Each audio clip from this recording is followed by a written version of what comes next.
Oi. Shuba-duba-dai.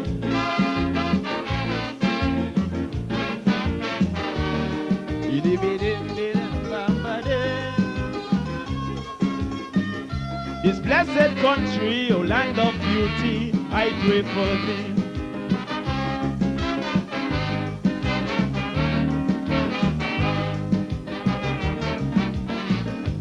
Some people have that wrong philosophy that politicians can save a country. They never try and do it spiritually. And now this system exploding on we. The country in a recession, a big change from the old time religion. Mankind rewriting history in a modern but a bad version. We living in our final days. Take a look and change your ways. Our beautiful country, going back to slavery days, only a prayer for the land can stop drug violence and crime. A prayer for the land, yes, these are the signs of the end of time. A prayer for the land, the price of living, man, is so high.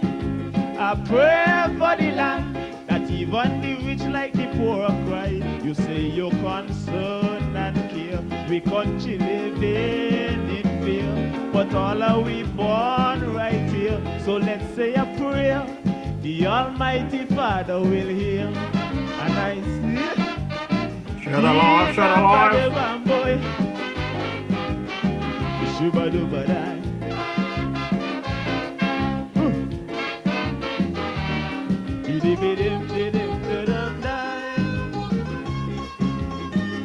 Oh God Almighty, show some mercy on this our country.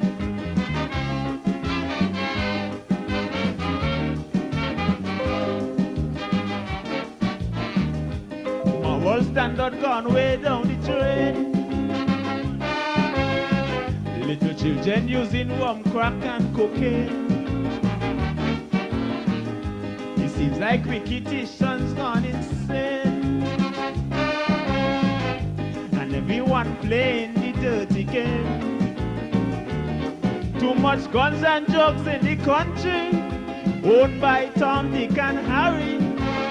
But if you're wrong, you must pay for it. For the law, no one above it. Put an end to victimization, oppression and segregation. It's not a good thing for this country, so let's try and wipe it out totally with a prayer for the land, of fire and brimstone go burn with it. A prayer for the land, some say they're picking out who should get paid. A prayer for the land, and that's why the prisoners burn down the jail. A prayer for the land, one day it must prevail. Please don't let this country become an next Haiti. No peace, no unity. Bow down humbly, the Almighty will answer it. Oh yeah, Shut alive, shut alive. Shuba-duba-dai.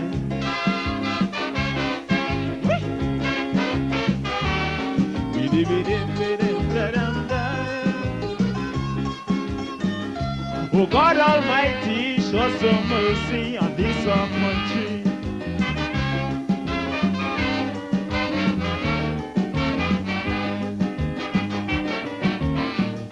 They now call we terror Paradise Island. No longer a country where peace abound. Yes, I used to boast about my land of beauty, the freest nation with democracy. But now we are the capital for drug pushers and money launderers. Shame and scandal is on we, take its name tarnish universally. Some blame it on the politicians for the unstabilized conditions.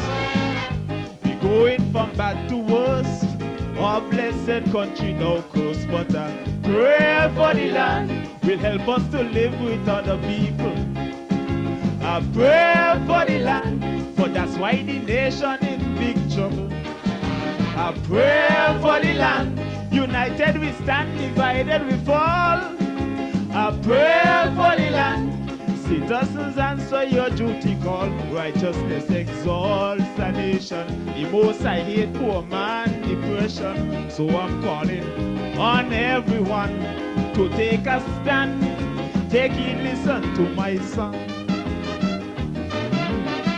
Did a battle van boy, shuba duba die. What?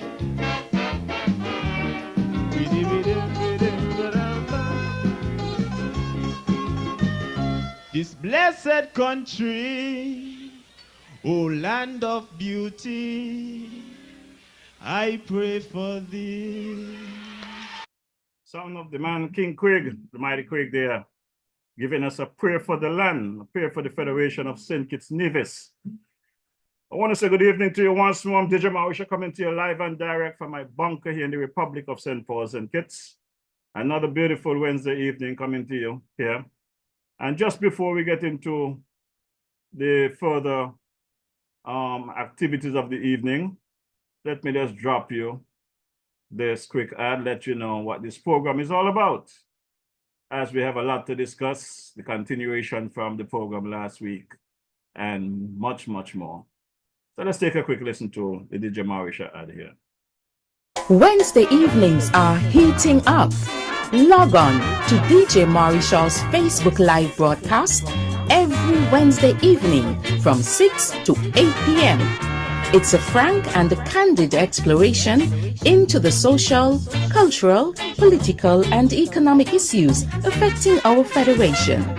And just in case you missed it, you can also catch the broadcast on his YouTube channel, DJ Marisha. Subscribe to the channel on YouTube and smash that bell. You will be notified whenever he goes live. DJ Marisha, every Wednesday evening, Facebook 6 to 8 p.m. or thereafter on his YouTube channel, DJ Marisha. Log on.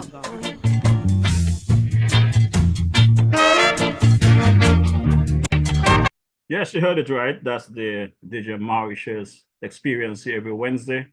But before we go any further, let's take a quick trip over to Fountain Nevis here, hearing about Cabo. What Brother Cabo have to say this afternoon. Take a quick listen to my boy, Cabo. Cabo's, located at Fountain Village in Nevis, is the go-to spot for your Saturday treats. Tantalize your taste buds with his delectable Cabo's Delicacy Goat Water. Or, if you prefer some soul food, then Cabo's Fungi and Fish is definitely the way to go. Call ahead and reserve at 869-663-9694. Then make your way over to Cabo's and enjoy the vibrant atmosphere while you savor your delicacy. Cabo's, we are not changing, we are only improving. Food all over, food all over, you got the food all over. Yes, that's my boy Cabo there over there in Fountain Nevis.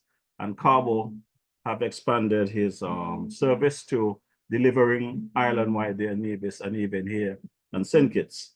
Cabo is available for catering service. You want to taste the delicious goat water, his fungi and fish, or his green banana and fish. Give Cabo a call, let him know DJ Marisha sent you. Let's take a quick listen to my girl here, Sister Carmen of Carmen Caterers. Girl Sandra, you know where you can find nice fresh local food 7 days a week, one provision and all kind of thing. Girl, where? Right down there by Shellings, by Carmen Catering Services. Girl, she opposite the bus stop. Girl, and she also cater for weddings, parties, anything you want to cater for, funeral and all. Girl, and trust me, you're gonna enjoy the food. And she also selling bites and sundaes. Opposite the car shop right down the main road. Girl, you could call 665-1494 or 663-6005 to order your food or go and pick up your food. Girl, the food will be finger licking and you get your money worth. You ain't want nothing better than that. Hey, yes, man. Yes, man. That's the sounds of my girl, their sister. Carmen of Carmen Caterers. Lovely chef. Great food. You catch her Monday to Friday there, Shirley, just opposite the West Side Ferry Terminal, downtown Bastille. Lovely dishes. As a matter of fact, I had some lovely pork chops there today with some green fig, baked green fig pie. Carmen is just creative. Some very creative dishes she comes up with there. So give Carmen a check and let her know DJ Marisha sent you. Also check her out there in Boys on a Sunday from midday until sometime around 5 p.m. right opposite the Ogara shop. And if you happen to stop by and Brother Ogara is open, just tell him give DJ Marisha a call that I can stop by and have a drink with you guys, okay? Let's take a listen to my boy Malvern there over in the St. Thomas area there. Brother Malvern of the Spectrum Band.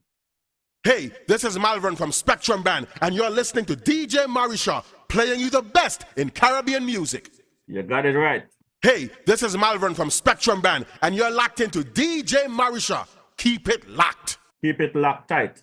And you know, my good people, like I said, we're going to pick up from last Wednesday, where I had two esteemed gentlemen with me in the persons of Ombudsman Pastor Williams, along with Attorney there, Brother Cozier, former parliamentarian in the NIA, across our sister island there in Nevis, giving some good information. And the program went viral last week. I got so many calls asking me to invite both Brother Cozier back and Brother Williams, Pastor Williams. And Pastor Williams, I must say to you, you're a really good pastor. You prayed for me and prayed for everybody last week on this program. And I'll be honest with you, I had a lot of improvement in my feelings, my emotions, what I was going through. A lot of things has improved. So I want to thank you for not only appearing on the program and giving such good information last week, but also make a difference in the life of the DJ. They're going to tire to see me face, you know, because this is a race I plan to finish. This platform, as long as God give me the health and strength, I'll be here for the long term to bring you, the good people of St. Kitts and Nevis, home and abroad, the information, the real information, not kind of twist or spin. So as such, let's start off the program on the right track. I know by the time I finish this evening, some people will be upset, some will be happy. You realize how they're taking my clips and editing and clipping and doing all kind of stuff. But that's okay. They're building the program with that. So people meeting me and thanking me for bringing the information. And that is what I look forward to, pleasing the people. So let's take a quick listen to this song by the man King Socrates, one of my favorite songs. This one is called I'm not the enemy. Are you the enemy? Who is the? Are you the enemy? I'm not the enemy. Who's the enemy?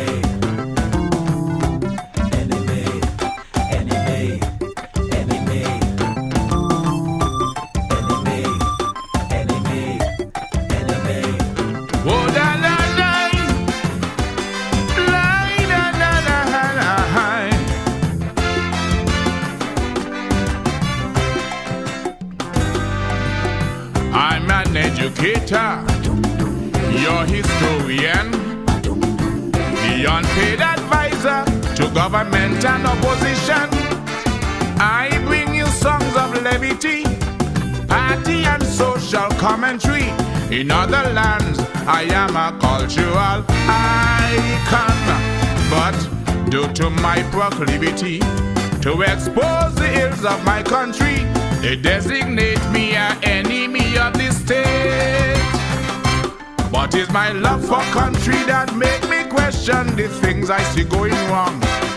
Like the crime rate that keep on going up, that the PM says going down. Is he take a corrupt tip-off cop and made him the deputy? Between he and Edme, the police force can function effectively.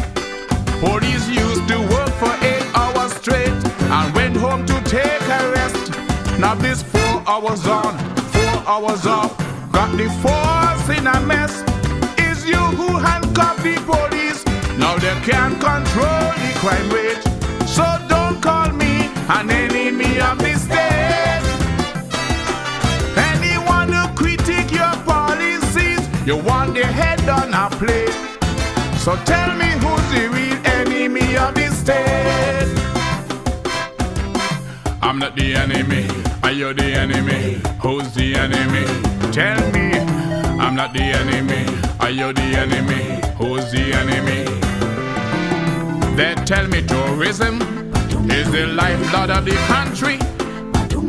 Still we keep increasing the budget to that ministry. But the more we spend on that industry, is the less result we do see. Now the whole country, it seems, waiting desperately till Marriott open its doors. 40,000 plus on pause. Can one hotel save us from catching hell? Oh well, what is my love for country that made me question the deal they gave Royal P? A $400 million hotel with their own electricity. If we upgraded we power plant, they would buy the current from we. $20 million or more yearly to sweeten the treasury. Then they tell me both are resigning, he not taking another turn. I said a jump and prance as a good riddance, for there's hope for tourism. His performance in that industry got hoteliers desperate, yet he treats me like an enemy of the state. From 500 ships in 95, now 158. So tell me who's the real enemy of the state? Enemy. Are you the enemy? I'm not the enemy. Who's the enemy? Are you the enemy? Enemy. Minister of Justice, oh, can you tell me why Angela Innes is not paid what the courts decree? When she was making her contributions, you were nowhere to be found. Now she's grunting while you're buying up condominium. You also got Consummate Chum, a first female parliamentarian, still can't get her gratuity and pension. But it's my love for country that make me question this bold-faced hypocrisy. Your actions are simply degrading the women of this country. I hope that Jess and Henry Martin don't support your policy. But what goes around come back around, no matter whom you may be. These women serve with distinction and should get their due respect. Not scandalize and victimize. To this action I object. Your action, Mr. AG, means all women must subjugate, and that makes you an enemy of the state. If you taking orders from Dougie, it means you eating from the same plate. So tell me who's the real enemy of the state? Oh, watch me now. I'm not the enemy. Are you the enemy? Who's the enemy? I'm not the enemy. Who is the enemy? Tell me. Almost every weekend is party, party, party.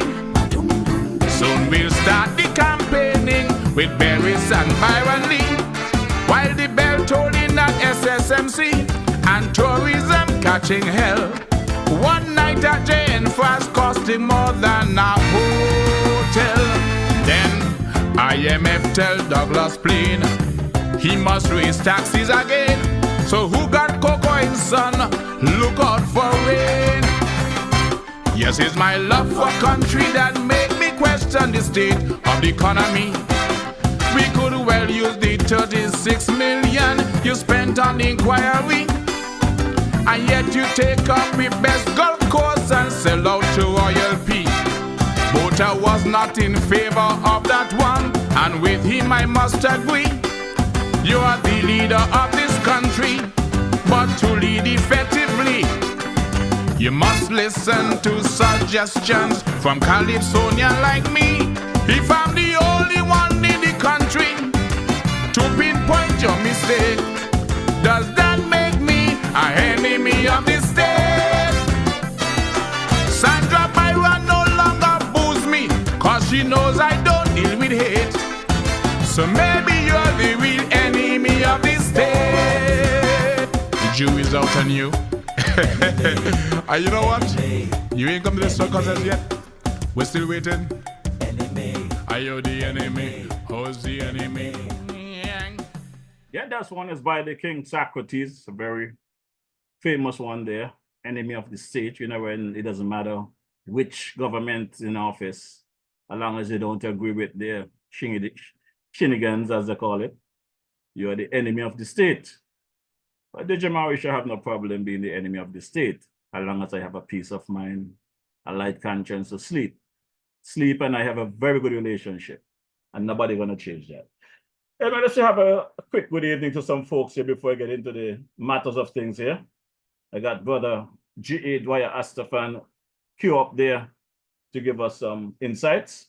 But before we get into brother Astafan, let me say good evening to Sister Naomi Ward. How are you doing?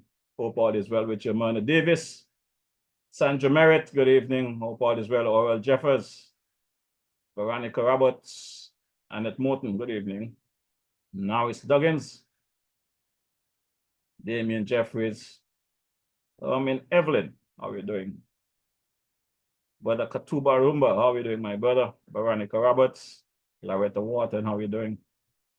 Janet Guel Hull, how are you doing? Valerie Hanley, Ivan Maynard, lovely Linda Phipps, Prentice, how are you doing? Good evening. Barrett Larson, Diane Founders, Beecher Stapleton, Butter Love Keynes, how are you doing? Rosella Powell, Kimball Warner, Cheryl Hughes, Rhonda Brown, Anthony Liebert, good evening. Brother Chessie Watson, how are you doing? Ayana Do, my brother there, Jeff Pemberton, how are you doing? Tara Liebert there, Hodge in the Toronto area, how are you doing? Joan Matthews, how are you doing? How is things there in the UK? Kevin Dickinson, hope all is well with you. Tiny Percival, Tina Tyson, Brother Ike and Ennis MS. See how we doing? Good evening, my brother. Olawi Lescott, Carol Liebert, Sister Dietrich Farrell Smith, how are you doing? Hope all is well. Gemini Nisbet, Patricia Hazel, hope all is well with you guys. The man King Freddy, how are you doing? Beverly Mauritia, good evening. Gwyneth Mauritia, my son there, Jeffrey Jr., how are you doing over there in the LA area? Sister Jazz, hope all is well with you. Taylor Brown, good evening, sir. Elvis Mauritia, Deacon Harold Jeffers, how are you doing? Sister Celine Tobias, blessed evening to you as well. I hear somebody wishing you happy birthday. Is your birthday today or yesterday? St. Clair Ward. Now, Jane Mills, Oliver Knight, welcome. Natania, New Beginnings, welcome. Rutland Hill, Loretta Tyson, good evening, sister, how are you doing? How is the mango tree there? Culture Mabaku. Janet, Hazel Claxton, good evening, how are you doing, sister? Hope all is well with you. Chris Martin, welcome to the ride. Is that the rhythm master? Damien Maynard. Brother Malcolm Paul, welcome to the ride. Joyce Henry, welcome to the ride. Vernon Holiday, Zabu Sanders. Brother Kent Gonzalez, how are you doing, Pastor Kent? Brother Kent, how is Sister Debbie doing? Want to big up my engineer, the man, Brother Ike over there in the Brooklyn area. The big man from TNT that keep this program alive and lively. Well, I can't call all the names at once, as you guys know. I'll be here calling names all evening. So let's get straight into Brother Dwyer's commentary as we beat the pavement this evening with a lot of information and appreciation for your online viewers that keep me going on a Wednesday evening. Good evening, Brother Sebastian Williams. Welcome to the ride. Carol Liebert Ward, Justin Hazel, welcome to the ride. Greetings. I'm advised that last Thursday, June 24th, a complaint was filed in the U.S. District Civil Court in Tampa, Florida, in relation to matters allegedly related to the Citizenship by Investment program of St. Kitts and Nevis and that of St. Lucia. The concerns revolve around economic citizenship transactions that were alleged to take place at prices below the legally set minimum, and to the implications and consequences of that. Let me at the outset explain what this legally set minimum means. The government has different options which can be used by foreigners to apply for citizenship by investment. These different options have to be paid for, of course, and each has a minimum price set in law by the government. So, for example, if you are a developer and your project has been approved by the government, people can invest in your development in exchange for citizenship, but they're not allowed by law to pay less than the minimum. If they do, they and you are breaking the law. And if they get a passport in the process, either somebody in authority did something that he or she should not have done, or you and or your buyer have defrauded the government, possibly both. Either way, corrective and remedial action is required. This case filed in Tampa, Florida, has the potential to be of enormous significance for the people of our country. And from where I sit, it is unfortunate that things have reached this far.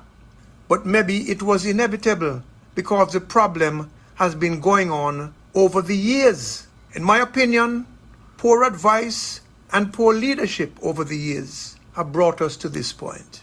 I'm speaking in general terms because I need to be careful. This is a very sensitive and far-reaching matter. You all have heard me speak for years about problems with our citizen by investment business. Note that I've always been and continue to be a supporter of the CBI in principle. I just prefer when things work properly and are properly managed, and transparently so, and that everybody gets their fair share in the process. You all have heard me express the opinion that the people of this country have been given generally a bad deal with regard to the benefits from the CBI, and that individuals have profited massively while our people's share has been cut short. We have been deprived of the opportunity to become more self-reliant, more productive, more advanced and prosperous in water, energy, food security, national security. Yes, national security. And in my opinion, a lot of the bad stuff that we see going on now with the violence and the guns, the lack of respect for life, the witness intimidation, the jury tampering, the corruption, the unsatisfactory standards in policing and national security generally, the difficulty to effect successful criminal prosecutions because so many of our people are fearful or compromised by these killers and criminals. Much of that could have been avoided if resources and intentions had been pointing in the right direction in years gone by. So yes, national security as well.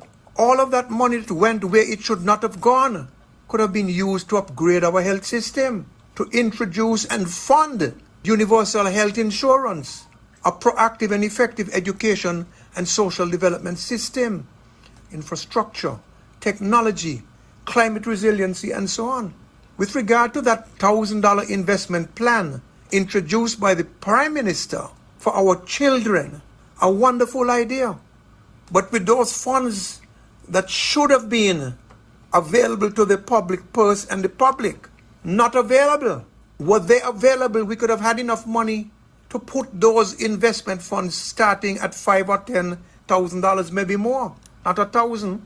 Every serious small Kittitian or Vision entrepreneur could have gotten an interest-free loan of $50,000 to help him or her startup or move up. The development bank would not be in debt for $335 million as it is, and on and on and on. Dollars which should have been ours and used for the overall development of the people of this country were kept away from the people. And this happened as a result, as I've said, of bad advice and bad leadership over the years. Meanwhile, some persons were drowning in a sea of greed and selfishness, while Kittitians and Divisions beg for food and shelter and basic amenities in the land of their birth. Plenty grass growing, yet they are starving. What could have been a wonder of the world as a successful small nation has to be struggling the way we are, with over 7,000 people on the public payroll, with all of these social safety nets that are in place, which consume collectively more than half of the government's annual expenditure, an underproductive, under-accomplishing, under-imagining, under-creative welfare state in the making, despite all of that potential that was squandered as a result of bad leadership and bad advice. And just like there is talk of reparations from Europe, what about reparations from those who have caused our people to lose out on what was a wonderful once-in-a-lifetime opportunity to take themselves, their families, their country to a new level of stability, growth, prosperity, and dignity? You all have heard me lament this loss suffered by the people of this country as we struggle when we shouldn't, as we look at unfinished, ugly projects scarring our landscape, as we stare down empty hotel rooms, which are shameful reminders of the ride that we've been taken for by a bunch of profiteers. Well, this case, the case that was filed in Tampa last week, if it is fully ventilated, might help to bring out some of the truth. It might reveal to us and to others the truth as to what happened with our CBI. And we need to know. So however we can get the truth lawfully and properly, I am for it.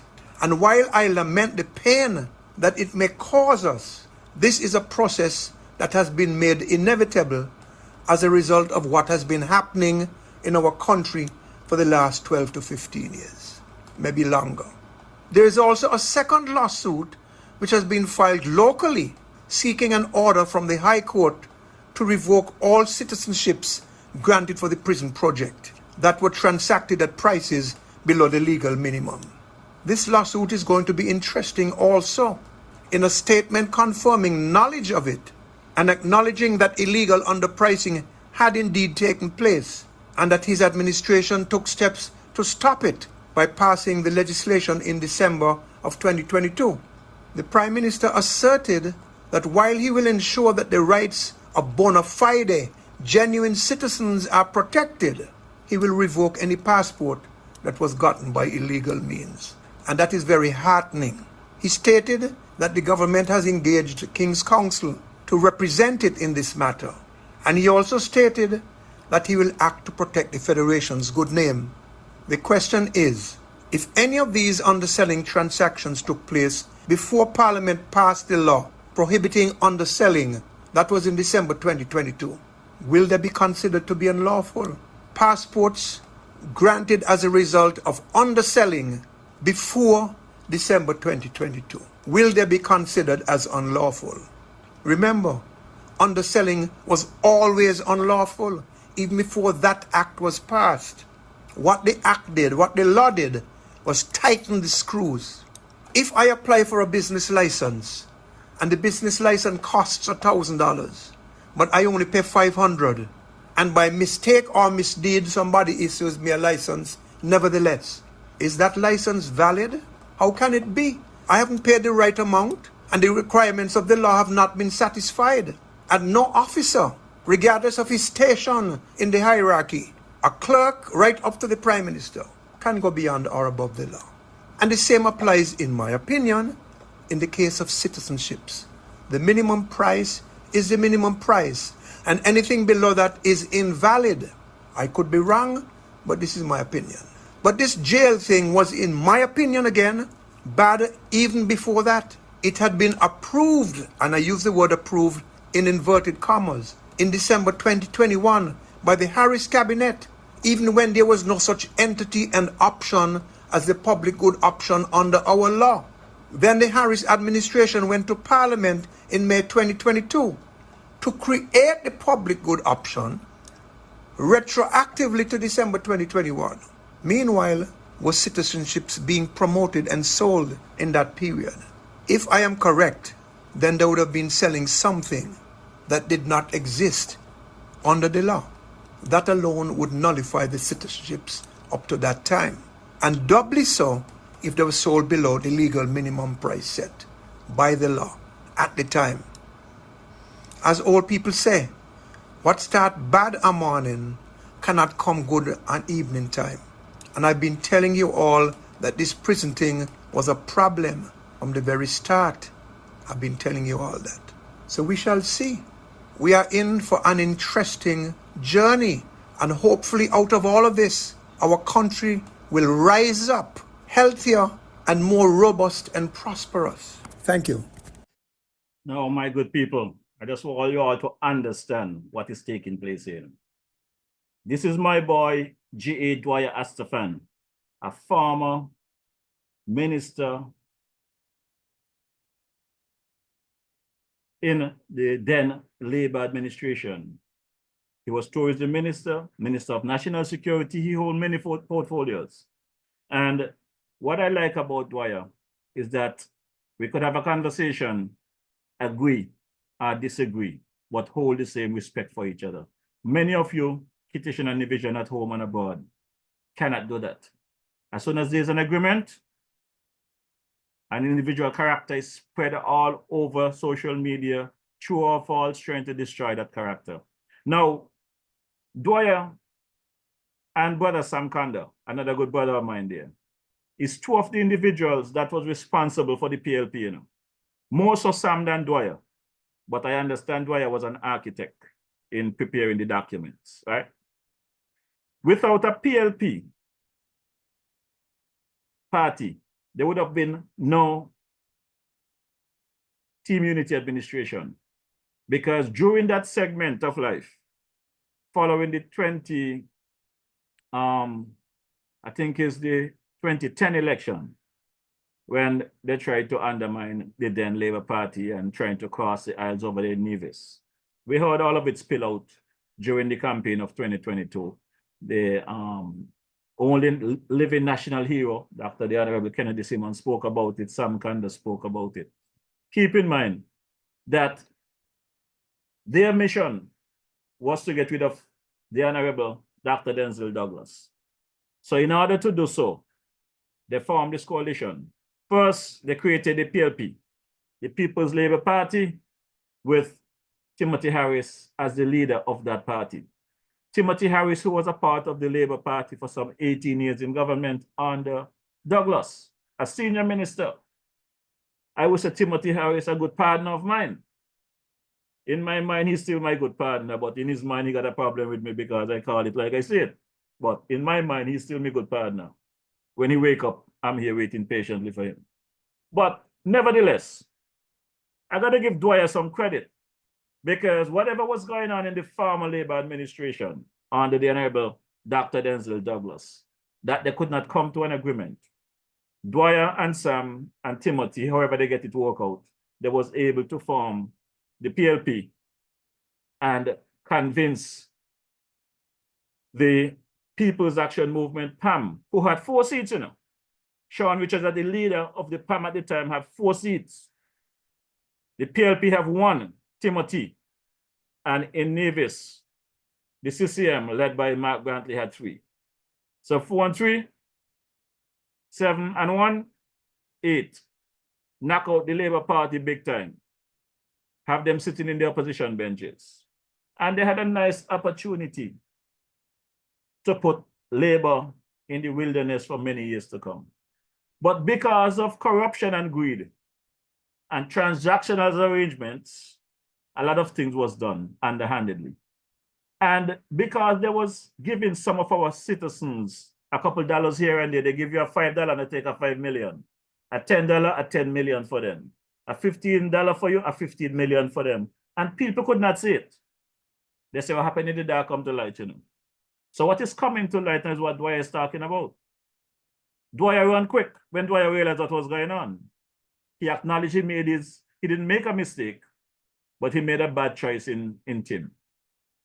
He made a bad choice and he accepted that. Now, for you, Kittition and Division, who has been hearing the mantra coming from across the Narrows, for years, you hear Premier Brantley crying for his fair share. He wants his fair share. Well, they say he means fair share of the CBI. Well, all of them fight down the CBI thing. The CBI seem to be under threat now. Lawsuits coming left, right, and center because of some bad actors. Remember Timothy Harris said, he did nothing wrong. Everything was perfect under his watch. We all know it to be different. But the CBI is now in some serious jeopardy. Compliments of the former Team Unity administration. Who was the makeup of that administration? The People's Action Movement, PAM, led by Sean Richards. The People's Labour Party, led by the former Prime Minister Timothy Harris. And the Concerned Citizen Movements, aka CCM, led by Premier Brantley. Now look at where Premier Brantley is at today. He's still in office in Nevis. Still the government, after creating all of these havoc, create problems for everybody he touch, man, woman, boy, and girls, he's still there. And now we are hearing about this lawsuit. Well, all I want to ask you people in our beloved federation, all of you was crying out for dividend and fair share. You all heard what Peter Tosh say about the day the dollar die? The day the dollar die, no famine gonna happen, you know. That CBI has carried a great deal of our economic sustenance for years since it came into existence. And it seemed to be under some serious threat. So let me drop this track for Dwyer in appreciation for his commentary today. And for you, our beloved citizens, locally, regionally, and internationally, because DJ Marisha gonna bring it to you like it is, you know. It's as simple as that. Let's take a quick listen to my boy, Brother Tash.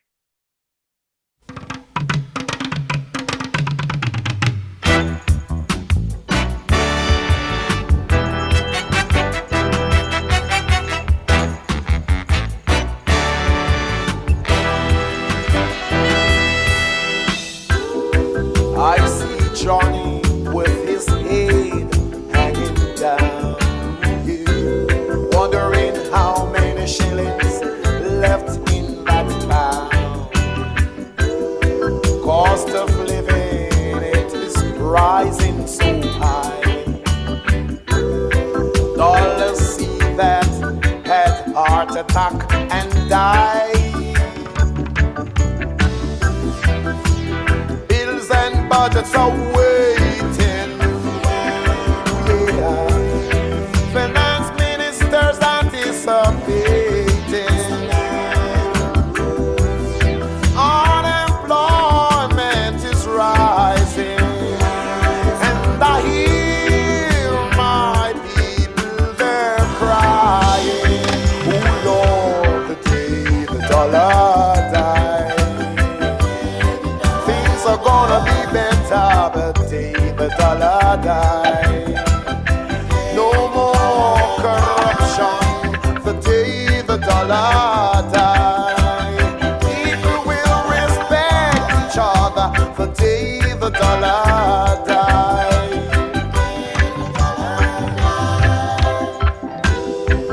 Tell me, brother, is there something I can do? Don't you let frustrations make you blue.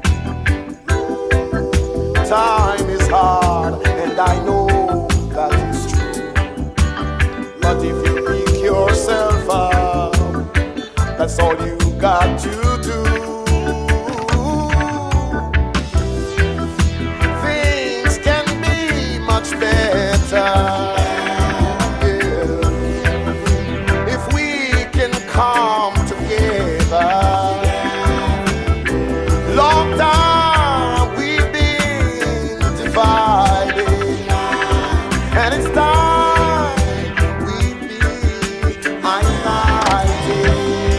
I say the day the dollar die, gonna be better. The day the dollar die, I won't need no pockets. Day the dollar die, don't have to be fretting. I say the day the dollar die.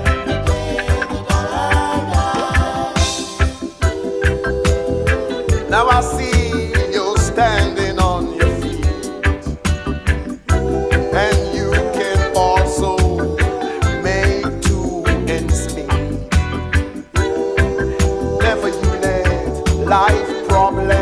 gets you down. There is always a solution to be found. Bills and budgets morning, finance ministers groaning, unemployment is rising, and I hear my people crying. Down in the ghetto, the day the dollar died. It's gonna be nice the day the dollar died. Just you wait and see the day this year dollar died. There'll be no more inflation the day the dollar died. I said the day Danny dollar died. There'll be no more corruption, day Sammy dollar died. We will love each other. I said the day Mr. Dollar died.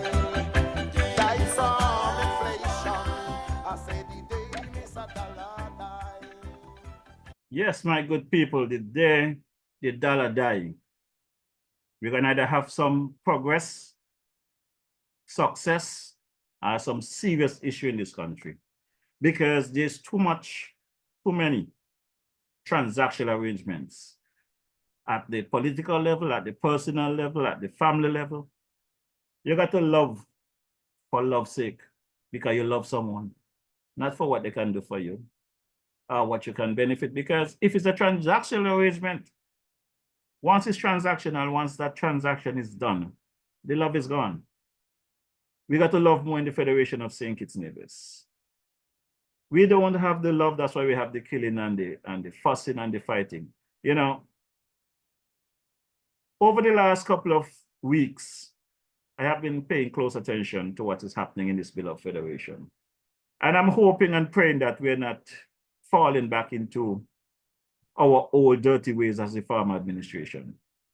Because for one, when DJ Marisha went out there to campaign and got caught up in politics for the first time, it was for a change for the better. It was for the good that we can do. That's what I heard Prime Minister Joe, at the time Dr. Joe, saying, for the good that we can do. And I mean good for all citizens. Doesn't matter whether you support PAM, Labour, CCM, NRP, or whatever. Once the election is over, I keep saying, and I mean it. Once the election is over, every citizen must eat. Every citizen must survive. Anyone that wants to do something in this bill of federation should have that opportunity. There's enough for everybody. Cannot be this party politics business continuing for the rest of our life. And this is why every opportunity I get to speak to the Prime Minister, I would say to him, you have to pay attention to what's happening in the communities. What is being said on the streets, they're real.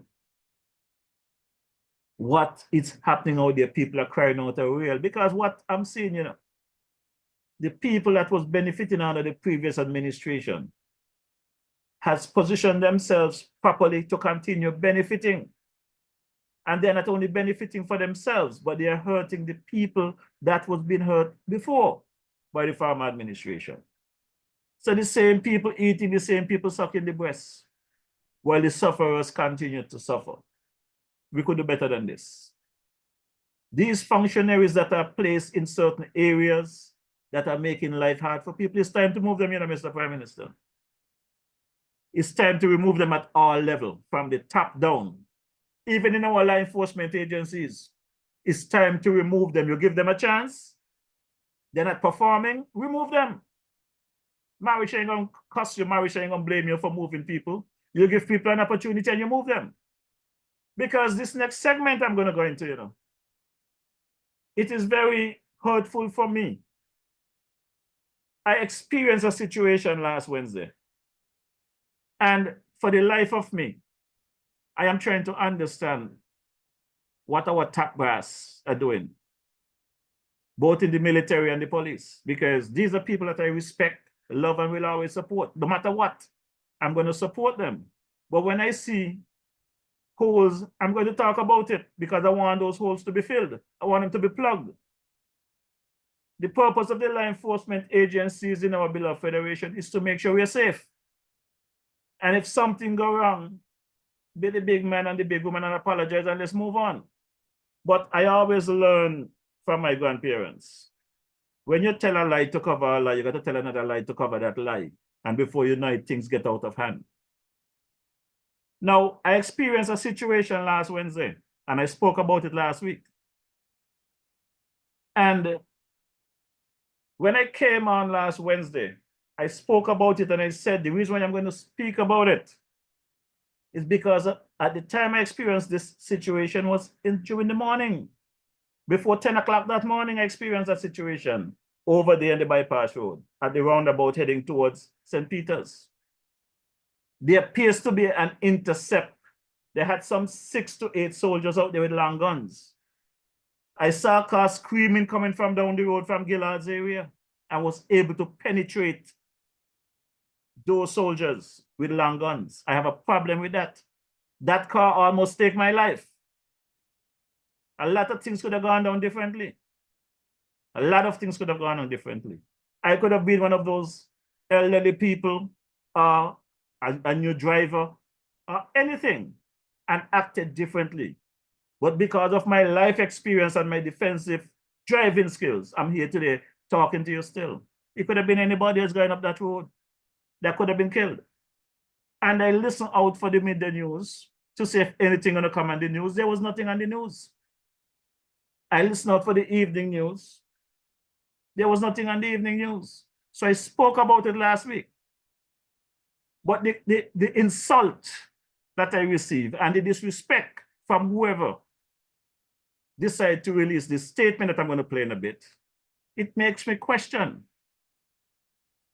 is the Prime Minister, is our Ministers of Cabinet in the new administration paying attention to the mistakes that have been made, the simple mistakes that have been made by these people that are placed in position to protect us?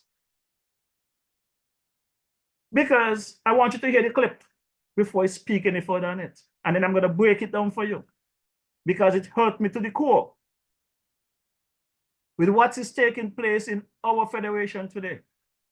These law enforcement leaders, the top brass, the hierarchy, whatever you call them, must be more better critical thinkers and think about the citizens and what's taking place in the nation.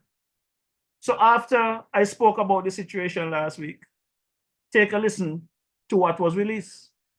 The Royal St. Christopher and Nevis Police Force has deemed the simulation exercise in Bastia a success. According to a press release issued on Thursday, the exercise was conducted the day prior to strengthen the preparedness and response capabilities of the force. The release said that the exercise involved a mock scenario to test officers' coordination, tactical and strategic responses in a high-pressure situation, and validated current emergency response procedures and provided additional data crucial to our continued improvement of our operational readiness. The force said they aim to improve their services and will be conducting additional simulation exercises in the future. And I am saying that release is bullshit. I don't believe there was no simulation. It's just them putting something out there to cover their ass. No disrespect to the law enforcement agencies, but it seems that they want to disrespect the DJ because that is a bullshit excuse.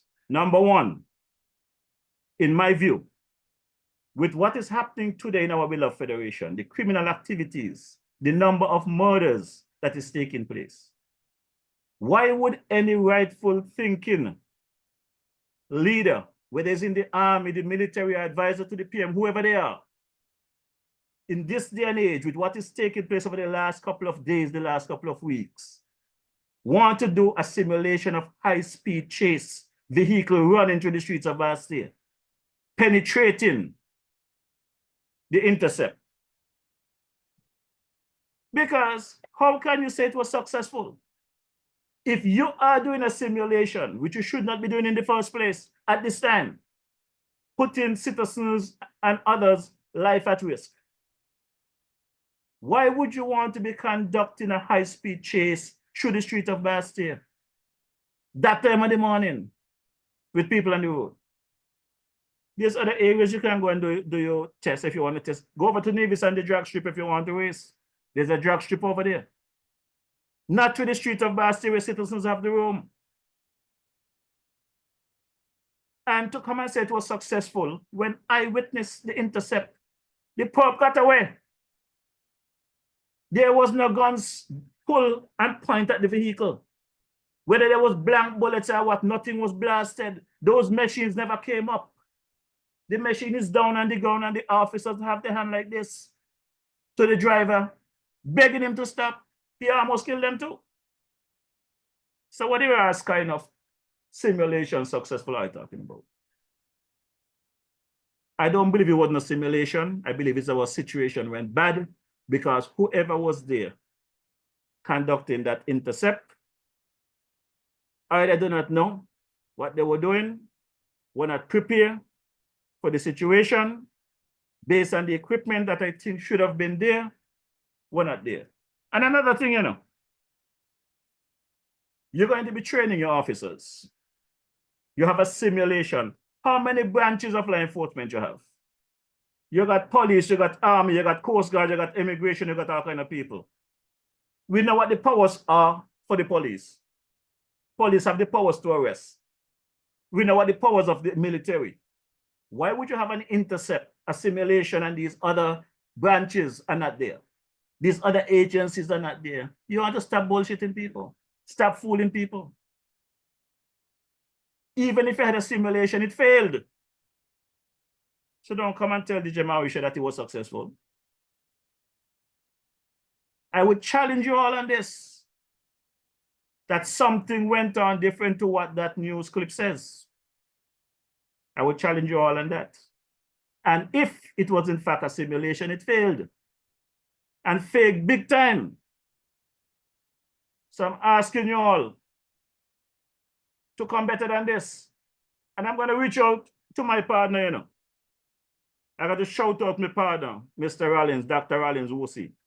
Because several of you a couple of weeks ago, you know, several of you a couple of weeks ago had him to kill.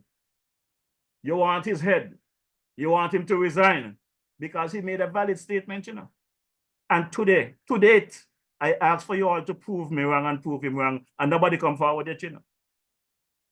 The question is whether or not there's retaliation killing in the Federation. And all of you have him to kill. Not the killers, not the criminals, but a man that is trying his best to assist in arresting the situation here. We just had a situation in Nevis last weekend. I understand a brother and sister got shot up. I understand the brother survived with a lot of bullets. The car was, as I was saying, massacre with bullets. But the sister is dead. You all think that killing someone, shooting up people like that is for love? Can't be for love. This afternoon, I went across to collect an accident report. I walked to the back of the prison. And to my amazement, you know, I hear them boys inside there who's supposed to be in prison sound like they're at a music festival. The way they sound so joyful inside here. You all say life hard in St. Kitts? In prison? Life can't be hard in prison. Anybody enjoy themselves so much? You know, life can't be hard. To make matters worse, for the first time I look at the sign of the street, the sign on the street say Heart Street. What kind of heart they have for that to be inside there? And some things I want are taking place in that prison. You know. I came in the house earlier, sat down, trying to catch a breather before I go live. Turn on the YouTube. And I saw something say St. Kitts Prison. I got curious. Click on it. I see something say Harris Day. They got music and basketball and all kind of stuff going on inside there. You seem like that's why people want to go to prison. Life better inside the prison than outside here on the street. That is how it appears. Why is it our citizens of St. Kitts Nevis, whether home locally, regionally, or internationally in the diaspora, why is it that we know we have criminal families around? We know we have friends who are criminals, and I don't want them to be called criminals. Call it for what it is. They are menace to society. They are criminals. And when the police doing their work, these same families and friends going to fight down the police.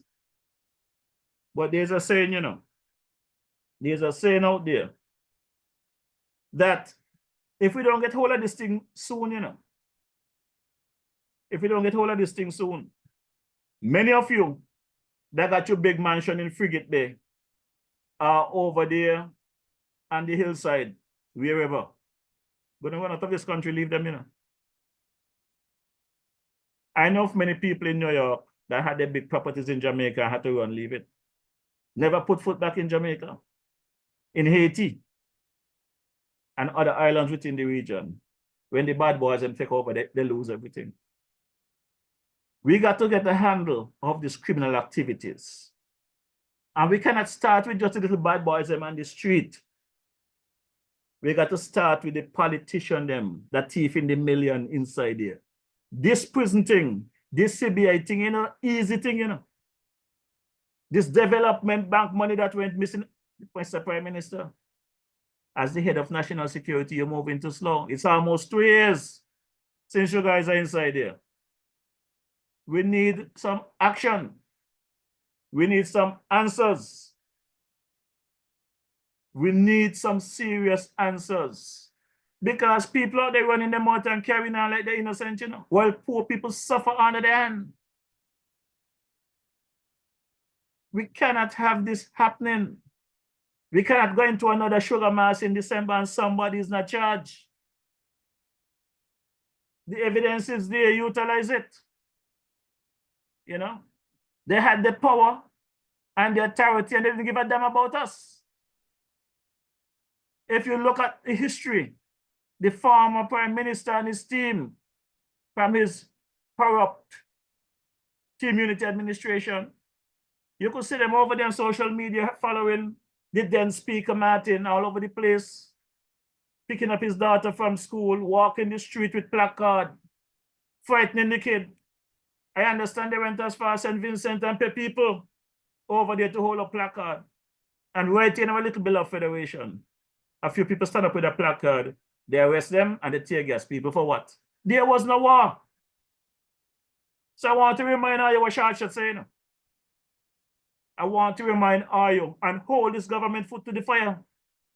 Don't give them an opportunity to get into that phase because it's very hard to come back once they cross over that line. That little red line there, when they get the power and it sweet them and you don't exist in their life anymore, they don't need you till the next election. It's not easy to bring them back online.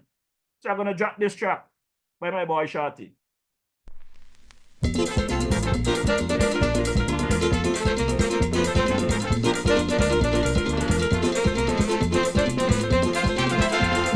Power rules the world today. Power corrupts, they say.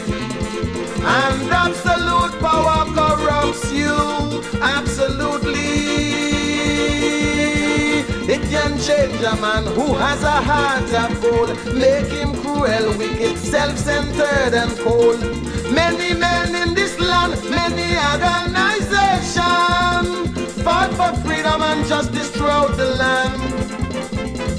When they have power and authority, they don't give a damn about nobody. Prostituting the island to all and sundry, they peddling my people's right, exploiting, oppressing, less freedom, more suffering. I wonder how we survive. Think it over, my friend. Think it over again.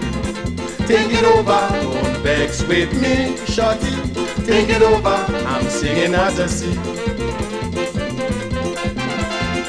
Food we can't even buy, murder the price too high.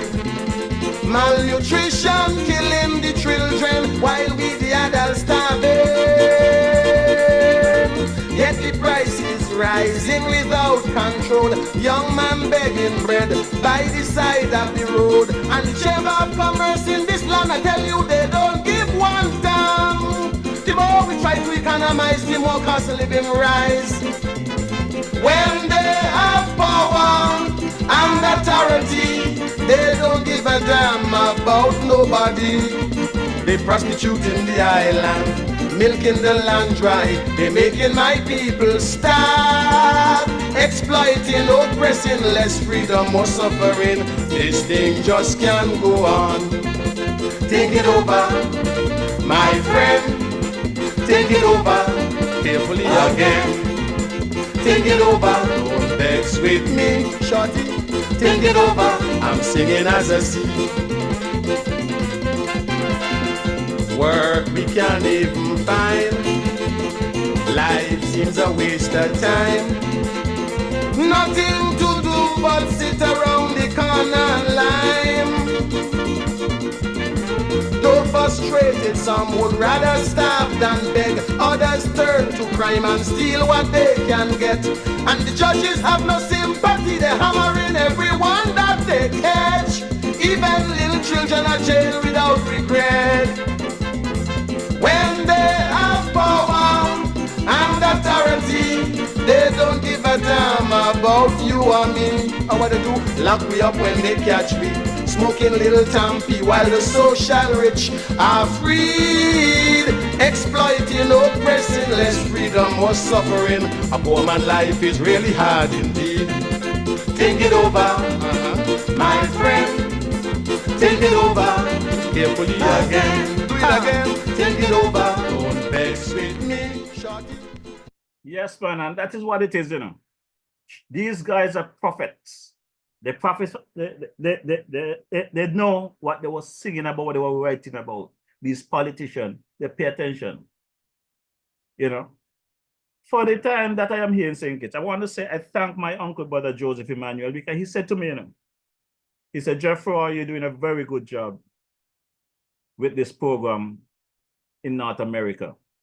But you have to be here on the ground to understand and see for yourself what is going on. And I'm on the ground.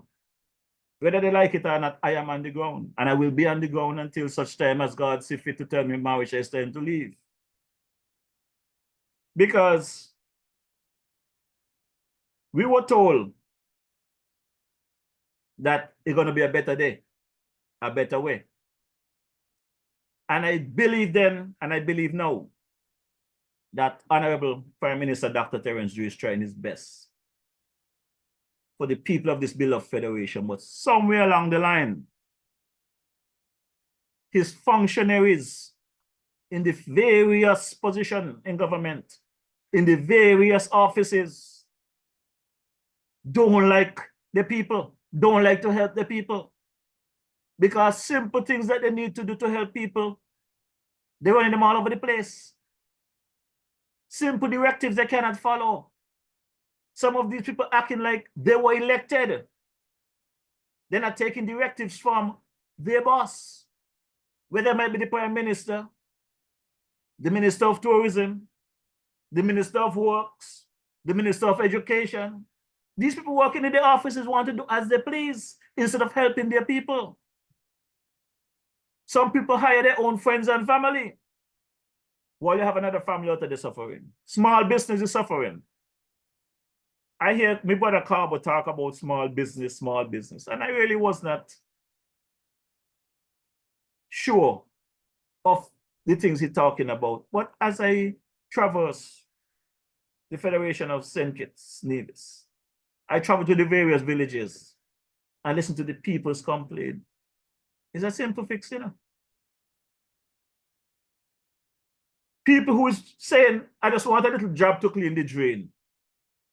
What is so hard to put somebody to clean a drain? The drain, them dirty, they need clean. If you come to St. Paul's here, I want to know if the representatives of this village, of this community, does drive on the back road.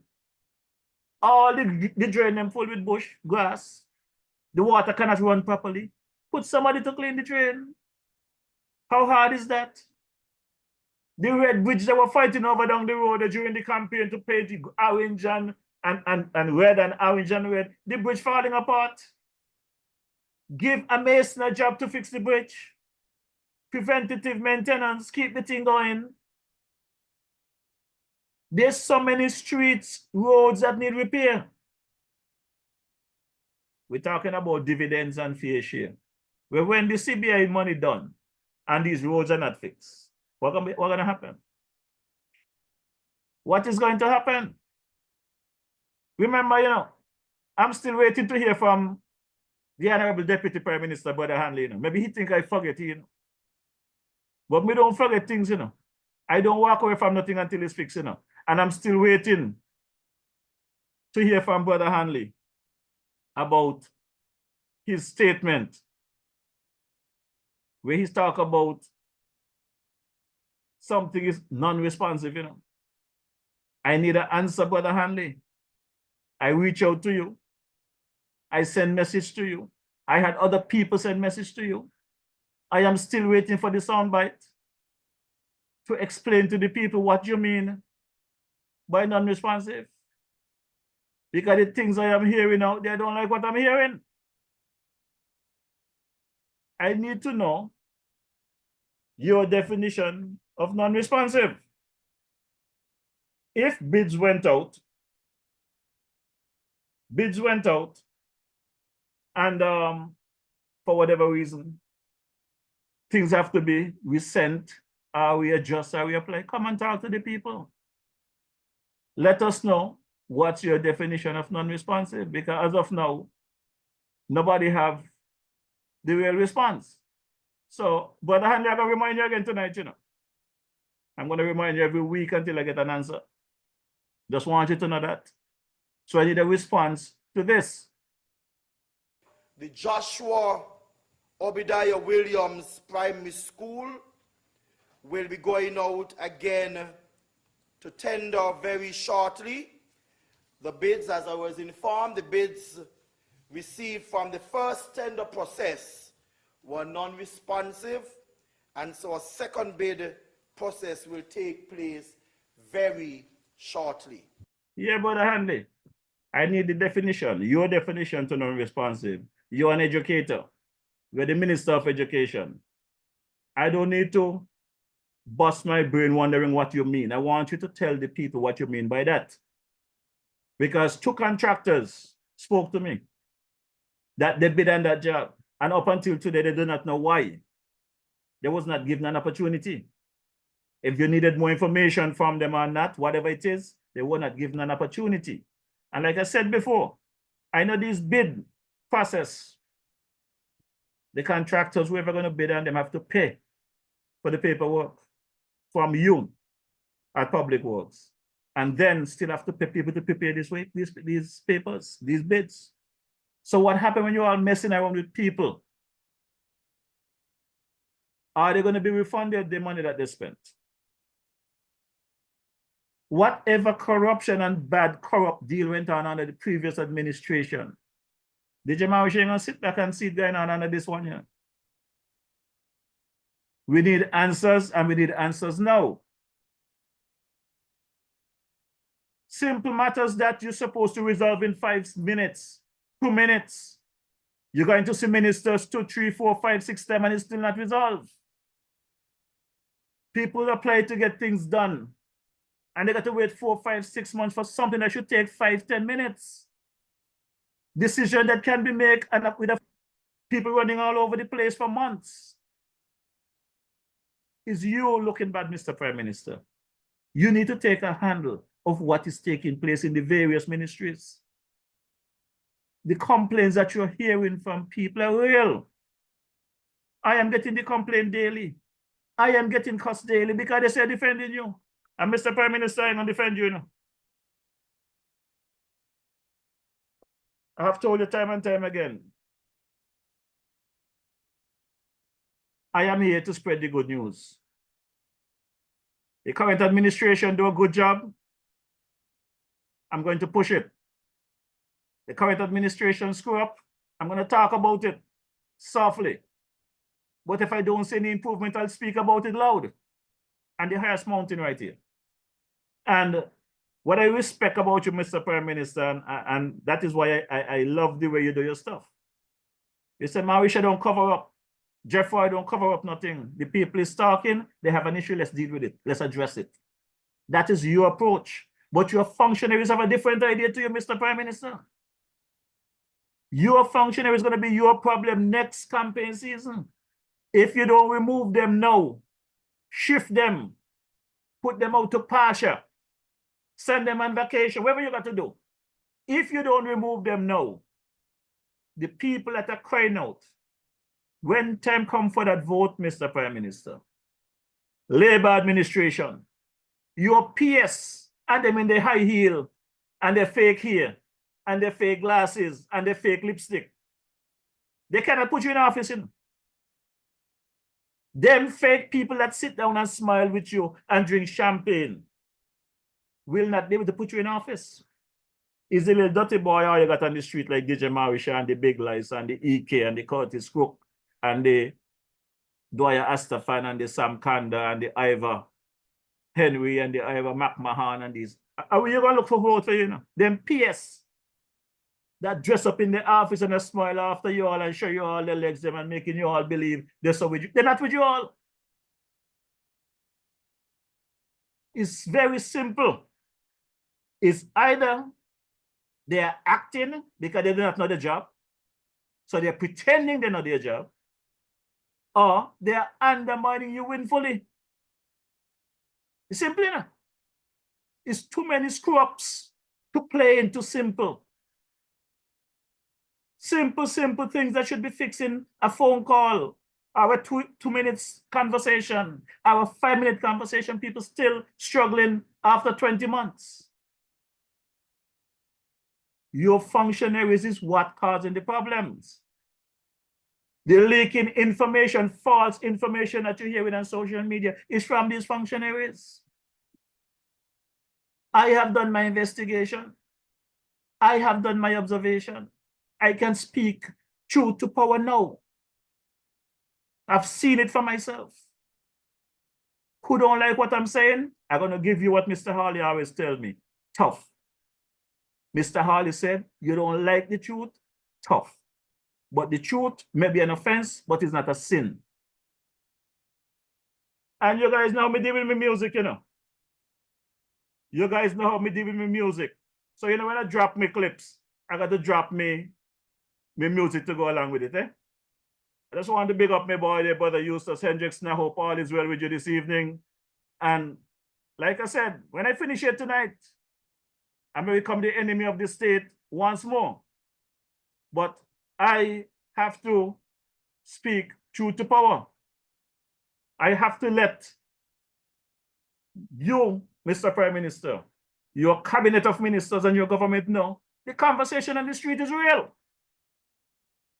This is not what Marisha is saying. This is what the people are saying. They're feeling the pressure from your functionaries. They come to your office, you give them a good conversation, call this person, go and see this person, and by the time they go and see the person, it's all a disrespect. We are not beggars in this country. We are citizens of the land and deserve the respect that you gave when you came and asked for the vote just less than 2 years ago. Just less than 2 years ago, I walked through the streets of Dieppe with a group of people, Dr. Douglas, Senator Clark, Sister Vasquez, Willis, and them. I put on a tight up red shirt because that's all Willis could afford to give me. You understand? But a lot of things that we saw then, I'm still seeing now. I need to see a change. So when you see a change in a change in change, you have to work. So Mr. Prime Minister, when you assign them to the big job, them, and they fail after 6 months, remove them, replace them. 6 months is enough for you to prove whether or not you could handle a job or not. 6 months is enough for you to decide whether or not you could make a difference in somebody's life. If you're given an opportunity and you cannot make a difference in someone else's life, you don't need to be there. Whatever opportunity I have received in my life throughout my career, that's why I have so many people that could stand up and vouch for me. Because the average person who is willing to tell the truth, as long as you touch down on the street of New York City and you come across DJ Marisha, you will be helped. You don't have to wonder. You don't have to know me from Adam. As long as you're from St. Kitts Nevis, you're there, automatic. And the rest of the region, Dominican, Jamaican, I have a lot of folks that became my friends because of what I did for them. You know? And I have a track here that I need to play because, my good people, I'm still feeling a bit down. Like I said, I feel a lot better last week following the prayer from Pastor Williams. But when I think about my cousin, my adopted dad, my friend, my colleague, Jerry, I do not know how I will function without him. But we had a connection like no other. I don't think I'll get that connection again. But when I visit England and we're sitting in the house and stuff, and you know, we're talking music, and he want to relax and have a brandy or a specialty. You know, there's a song I used to play, and that song meant a lot to me. I see my boy Dean Baptist just pop up on screen. How are you doing, brother Dean? Welcome to the ride. That band there, best band in the Virgin Islands there, over there in St. Croix, with the Baptist brothers there. So let me drop this track here for you lovely folks out there. Let me warm the heart of the people of St. Kitts Nevis, locally, regionally, and internationally, right? The Express Band is one of the better bands that I have worked with over the years. So big up yourself, Dean. Let me drop this track here for your lovely ladies out there.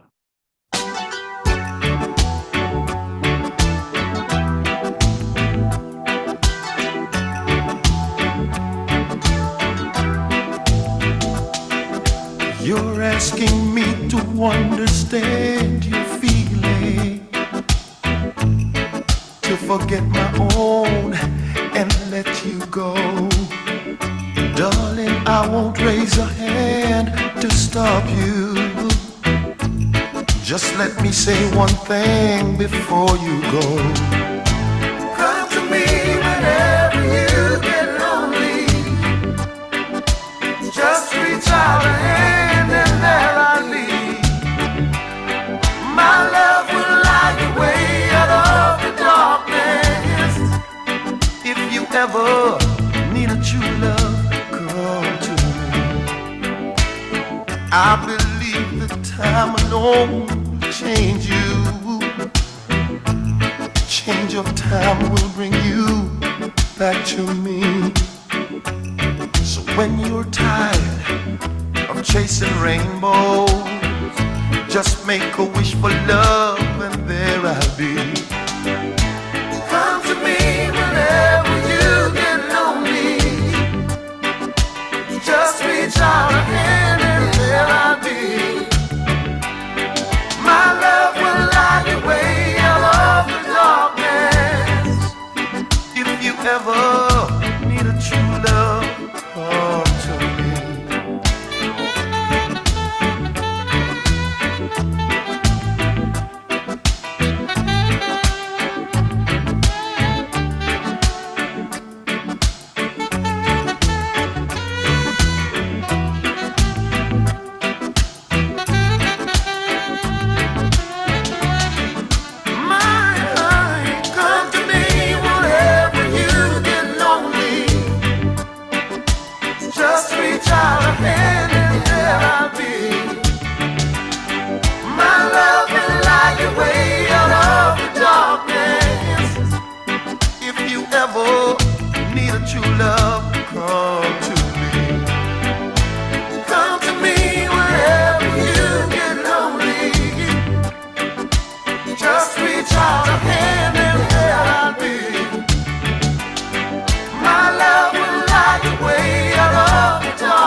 ever need a true love, come to me. Come to me whenever you get lonely. Baby, baby, just reach out your hand and there I'll be. My love will light the way out of the darkness. If you ever need a true love, come to me.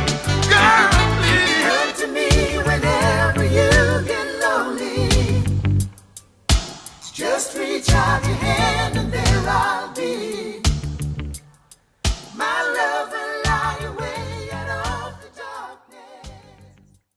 Yeah, man, serious track. Just come to me whenever you get lonely. These are the music that keep me going in these times of grief, sorrow, loneliness, or whatever. And it really picks me up. I just want to say to you folks over there in the UK area, the Birmingham, the region there, that Brother Alman Hutchinson is really gone, you know, really gone. Yesterday when I received that phone call with the date, proposed date of the funeral, is when it really hit me that Jerry is really gone. You know, hearing of his passing was one thing, but giving a date for the funeral, take it to another level. I cannot give the information this evening because I'm waiting for my sister to finalize the church and other stuff. But hoping by next Wednesday, I'll be able to feed the information to you folks. And I know you folks in the UK will come out and support and do what you can do to support the family. And I also want to take this time to thank you folks with the many calls that I have received from the UK, you know, folks crying with me, telling me, Jeffrey, sorry for your loss and stuff like that. But, you know, it's all part of life, you know. I'm going to have to deal with it. You know, this evening, I have some news I would like to share. I was supposed to have someone join me this evening to have a conversation about the youth cricketers here in our community of St. Paul's, Newton Ground, Parsons, the number 6 area, but the youth cricketing situation in general. If you guys been paying attention, you would have heard that Brother Michael there got selected for the West Indies team. Our first, Michael Louis, our first West Indies test player that was selected for the West Indies. Many others should have been selected, like Luther Kelly and my brother Livingston Harris and many others before them, but for whatever reason, we never got the opportunity. But there's a lot of talented, very talented young men here in our beloved federation, and more so in our region here in St. Paul's, Newton Ground, Sandy Point, Parsons, Sadlers. There's a young man, a teacher by the name of Brother James Ward. I have been working with him for some years now, trying to mold the youths. And there's a team called the St. Paul's Cricket Club, St. Paul's Cricket Team, have produced some very talented young men, very, very talented. Several of them has been to trials for the under 15, the under 17, the under 19, and are doing well. There's one player in particular that his mom reached out to me because she was my neighbor while I was living here in St. Paul's. And I think we are some family as well. But Sister Mary reached out to me, Mary, and asked for my assistance in sponsoring her son and how good he was with cricket. And it's only after I came here on tour some years ago and had him played for my team and against my team, I realized the talent this young man has. And I have been doing my best to keep him going along with the other players. As a matter of fact, last June, when I came here on tour, DJ Mauritius Sports Club, I actually had 8 of those youths who participated on the DJ Mauritius Sports Club. And we played over in Canary a couple of games. And I ensure daily when they come, they get their drinks, they get their food and everything. And at the end of the game, I gave each of them $100 to boost their spirit and let them know that, you know, I never had those opportunities. And I remember a gentleman saying to me, Marisha, why you're wasting all that money on these youths? That's a lot of money you're trying out there. And I tell him, I say, when it comes to youths, I don't see helping as throwing away money. I look at it as an investment. There's a young lady by the name of Cora Bennett. She have always said to me, Jeffroy, anything to do with the school kids or the youths that you're working with in St. Kitts, I am there with you. I will assist wherever I can. So I'm going to challenge Cora this evening because I know if no one else donates to this clip I'm going to be playing in a minute. If no one else donates nothing towards this kid, I know Cora will donate something.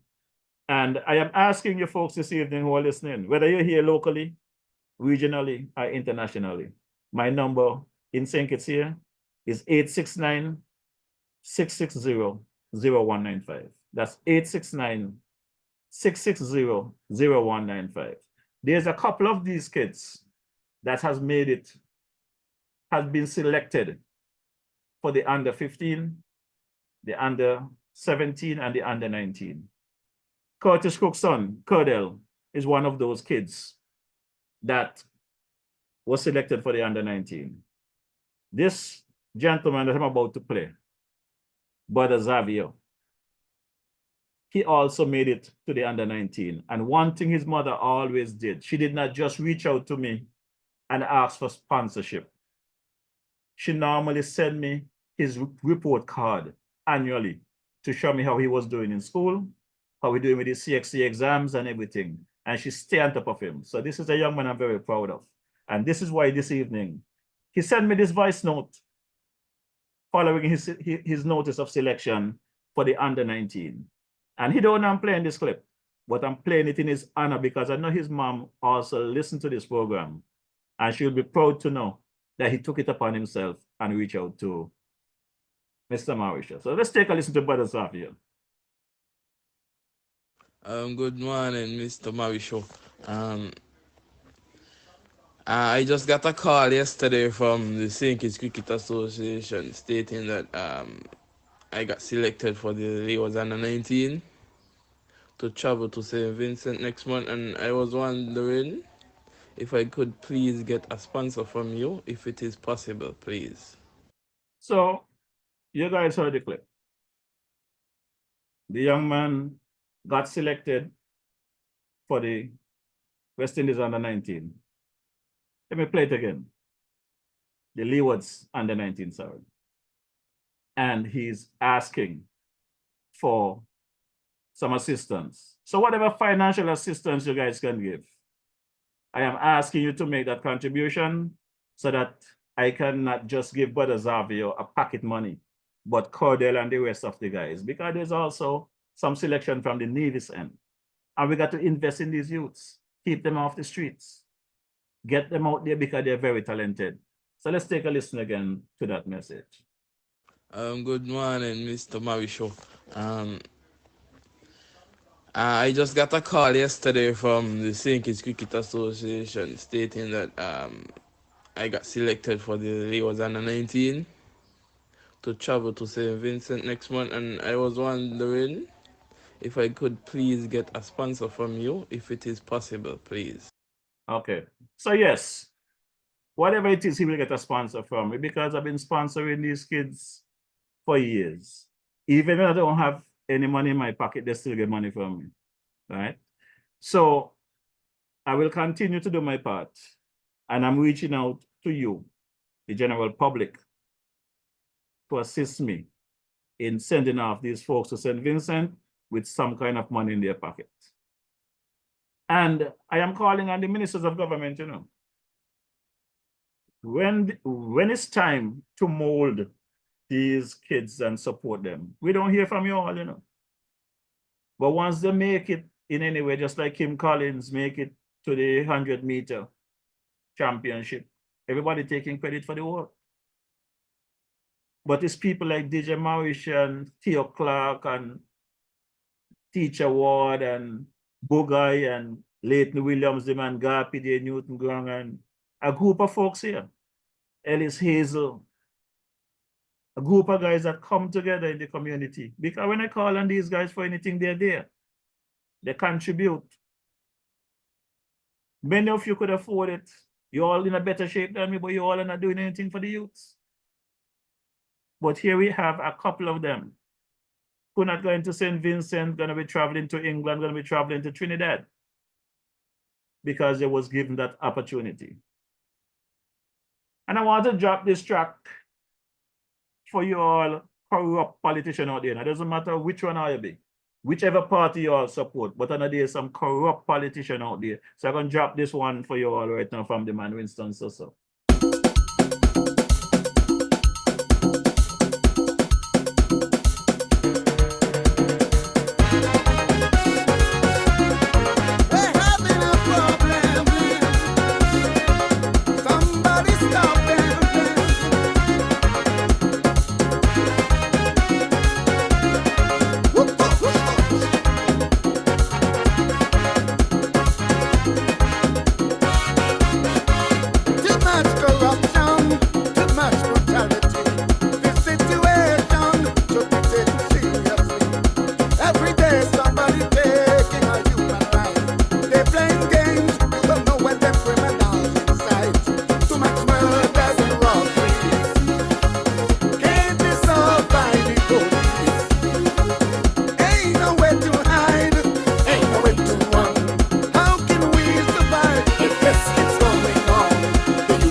Yes, that one is by the late great there, the man Winston So. They know it to hide too much corruption in the place, and we need to cut it out. We need to stamp out the corruption. I heard some clips some time ago that the Premier in Nevis, they say rich people don't commit crime. They're not criminals. Only poor people that commit crime. Partner, you guys are the one that really out there doing it. The problem is that you all seems to be judge and jury, and you get away with it. Now, my good people, I see my brother Scapegoat there and Scapehatch there and line, the man Junie. Junie, one of our classmate, schoolmate here, I got some bad news today. I didn't realize. A young man by the name of Lester Mead. You know, people all your life, you go to school with them, you call them one thing, and it's only after the passing you find out that they have a different name, you know. Brother Lester Mead, born just 2 days after me. We're about the same age, born the same year. And it's just a few months ago, Lester visited St. Kitts.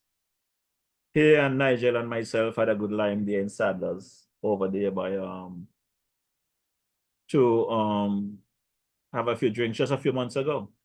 I'm scrolling through Facebook earlier today and I'm seeing this flyer in memory of the Lion King, Anthony Harris, aka Lester Mead. Funeral. Now,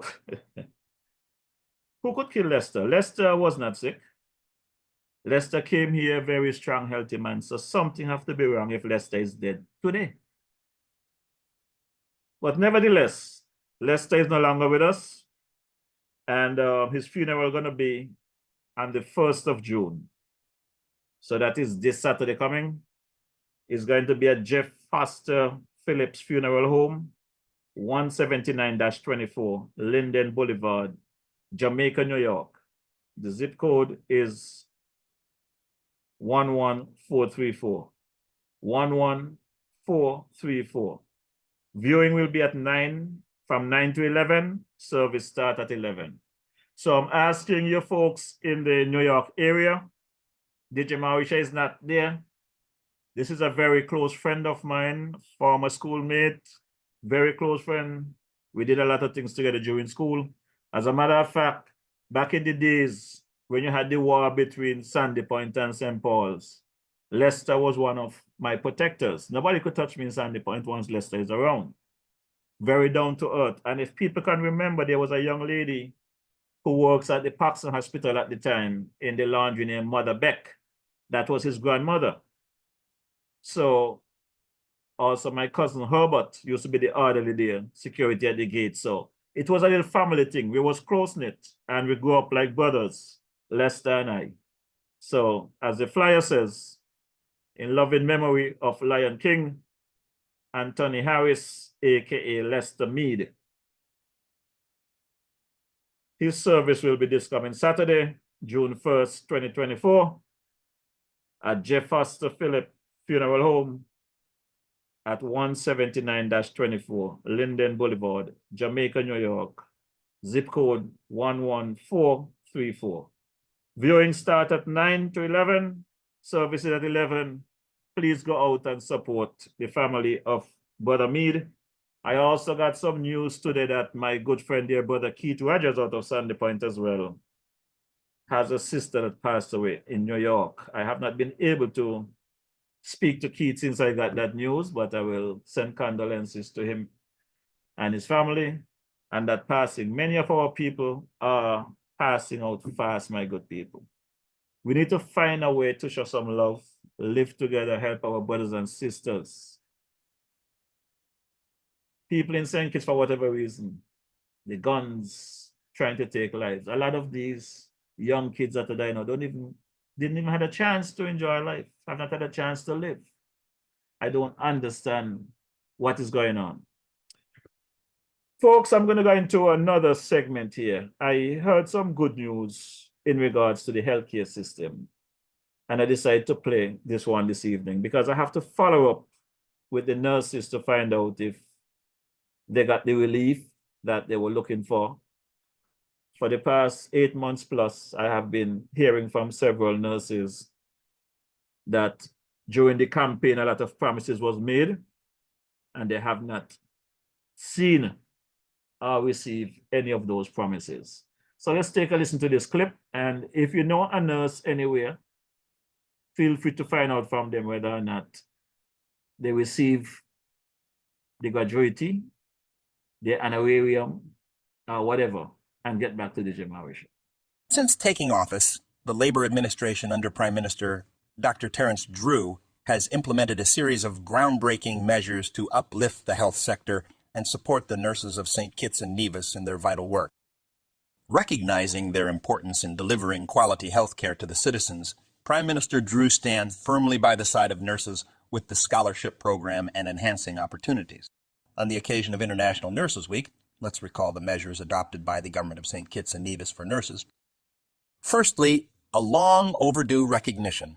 Nurses have finally received an honorarium, something denied to them by previous administrations. Notably, the payment of an extra 2-month salary is a fulfillment of a much touted election campaign promise of the PM Dr. Terence Drew. Next, a pathway to specialization is now open through a scholarship program, empowering nurses to expand their expertise. And in a move to streamline bureaucracy, registration renewal has been shifted to every 2 years, relieving nurses of burdensome paperwork. The step was denied by the previous administrations. Cuban graduate nurses are now able to register as registered nurses, a significant stride towards inclusivity. To bolster leadership within nursing ranks, the government has increased the number of nurse managers, ensuring effective and efficient healthcare delivery. Last but not least, caps and belts have been eliminated, allowing nurses to focus on their core mission without unnecessary constraints. But the support doesn't stop there. The government of St. Kitts and Nevis has been working on professional development and equipping nurses with the tools they need to excel in their careers. Prime Minister Dr. Terence Drew praised the contribution of the nurses and said that the government will always work for the betterment of their lives. In St. Kitts and Nevis, our nurses and midwives have a critical role to play in shaping the future of the healthcare system. In fact, nurses in the Federation account for most of the technical human resource in the public health sector in the application of evidence-informed health principles to protect the health and well-being of patients and the public at large. Our nurses continue to contribute significantly to the achievements of the priority areas of Ministry of Health, such as improved immunization coverage, sustaining the fight against NCDs and communicable diseases, and to improve mental health, among others. I acknowledge the amazing contribution that our nurses and midwives make on a daily basis, and I hereby commit to all in my power to work collaboratively to promote and enhance the nursing profession as the backbone of the healthcare system. In addition to that, the nurses in St. Kitts and Nevis were also honored and recognized for their invaluable contribution to the health and well-being of the nation. The dinner and awards ceremony was held as part of the activities for International Nurses Week. Stay tuned for further updates. So that is the news coming out of the PM's office, that the nurses have received their long overdue honorarium. I'm still waiting to hear from the nurses whether or not it was all of them, some of them, or just specialist nurses, just midwives or whatever. But I also want to challenge the Prime Minister to something, because I always hearing politicians echoing doctors and nurses, doctors and nurses. Where doctors are concerned, most of these doctors, they only come in handy when people are sick,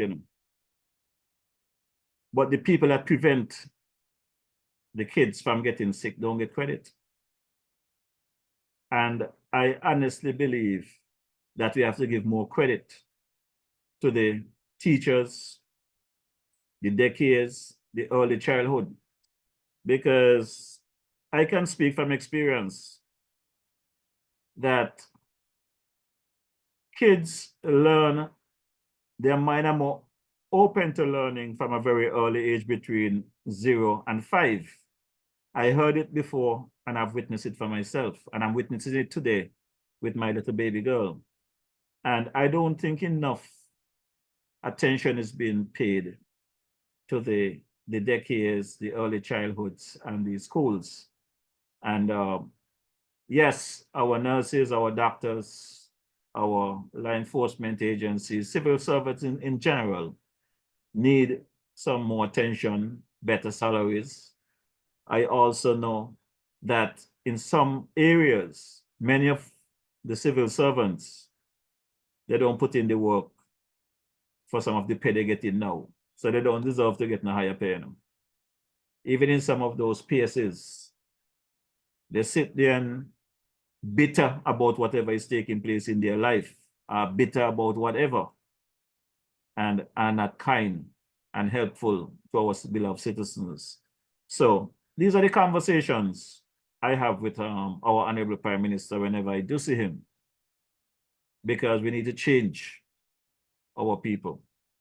And we could actually make it if we only try, you know.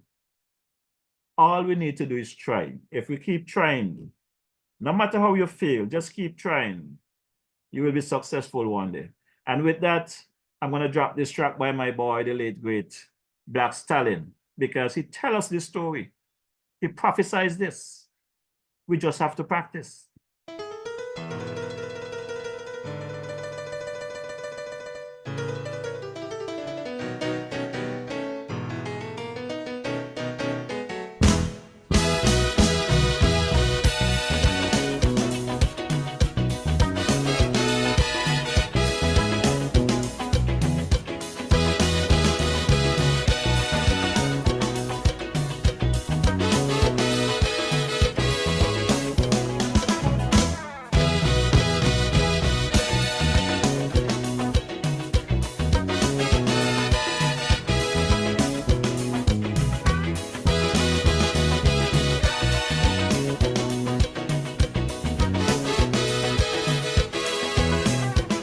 So the treasury broke and they say that recession jamming.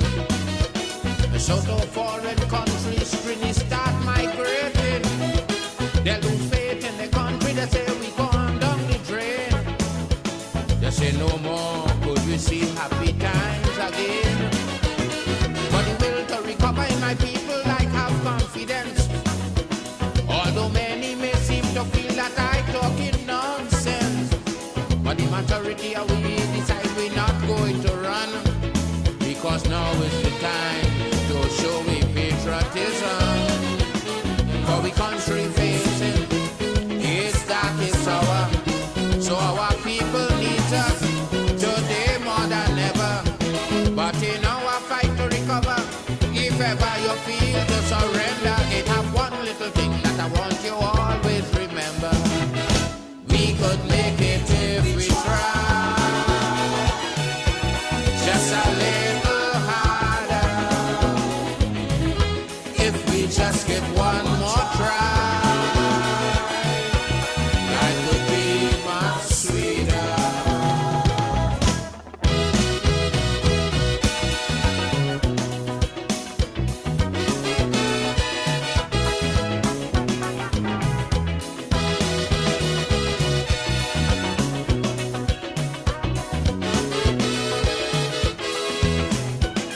From the time Trini analyzed just what was the problem, yes, we start making very positive moves to solve them. We fired the old section managers we had working, and it's a new group we went and we bring in. And if the goods we require, them new managers not supplying. When election time come back wrong, it's new ones we bring in. But if it's one thing about my people, I could guarantee that they would never ever put party before country.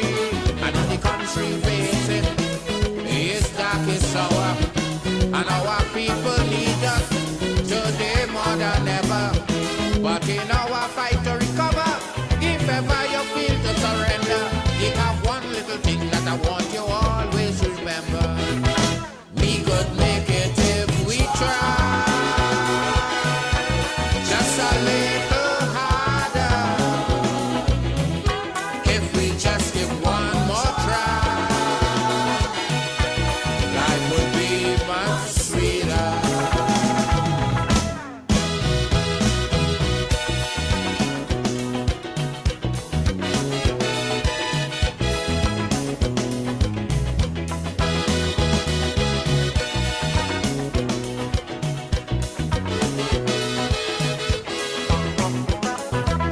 treasury was full and happy time some was enjoying. It's in mover and love until poor people was living. Now the treasury flat and the country come back to square one. Poor people remain on the same old ghetto in John John. But to get the economy return today on some footing, it's the same poor people 10 days and cola they're taking. And without social unrest, poor people paying the price. Because they know for the country nothing too much to sacrifice. And if the country facing is dark, it's our. So our people needs us today more than ever. But in our fight to recover, if ever you feel to surrender, it have one little thing that I want you always remember. We could make it if we try. Just a little harder. If we just give one more try, life would be much sweeter.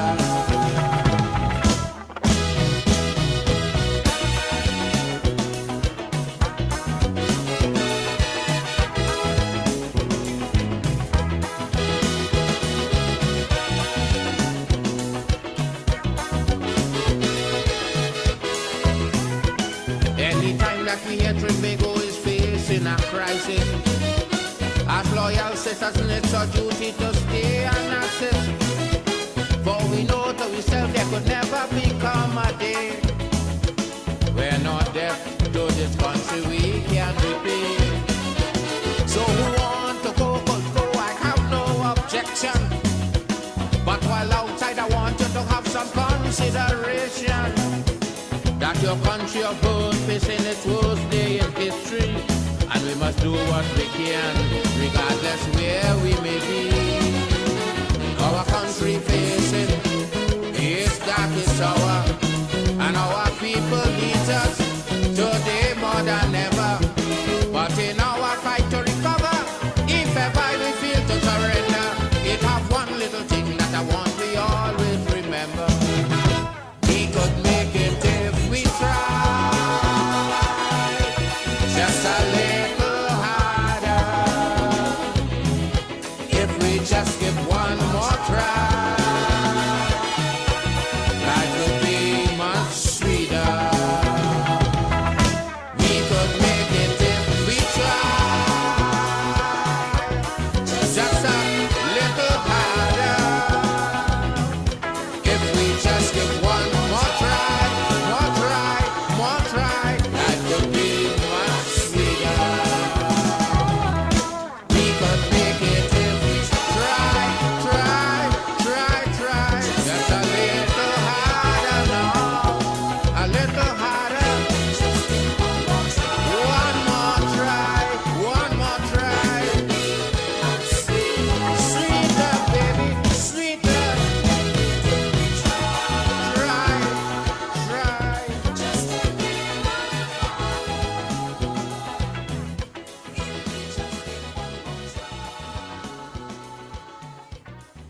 Yes, my good people of St. Kitts Nevis, when it feel like things ain't working your way, just keep trying. Just keep trying. They say when you quit, the corner is just there, waiting for you to just turn that corner. But some people just give up and said, no, I had enough. So I'm asking you all, just give it one more try. Just give it one more try. We're gonna drop this one by my boy, the man Sugar Allows. This one is called Signs of the End of Time. And we're gonna be getting out of here early tonight, you know, Brother Ivor. I'm not giving you any overtime or much of an overtime. I'm looking to shut down early this evening. So my good people, I want to thank you all for the usual coming out on a Wednesday evening and keeping the line lively and making your contribution. So let's drop this one by the man, the Sugar Allows.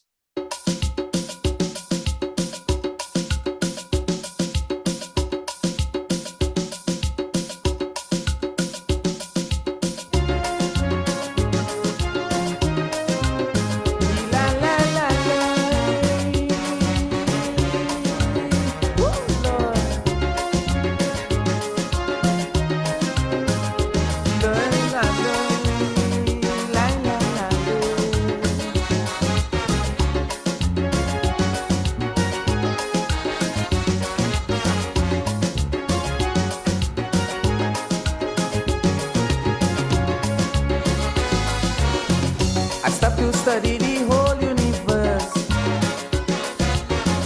How come this world gets so corrupt and cursed? Things have changed up, cause it's not like before. Man's life in turmoil, with disaster and war, for sure. With the nuclear this and the nuclear that, they intend to smash down the world flat, flat. And they don't care about the master's plan, cause every day man seeking to destroy man. Put a hand, cause this was never meant to be.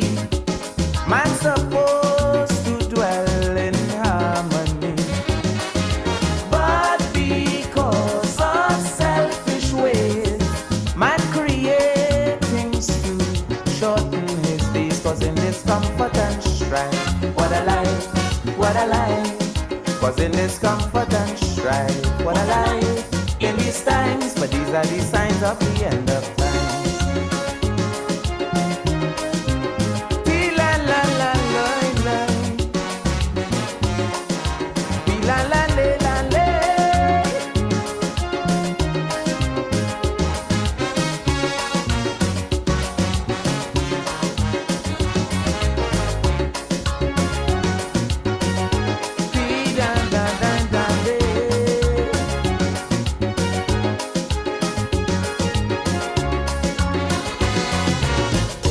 Mankind had behold the first sunrise. This world to him was like a paradise. But up to now, to his ways he never take heed. Now he's at war with himself because of his greed. I read, when they dropped the bomb in Hiroshima, in history it is the world's disaster. It's in record how millions of people dead. Yet every day man improving a new warhead. They dread, cause this was never meant to be.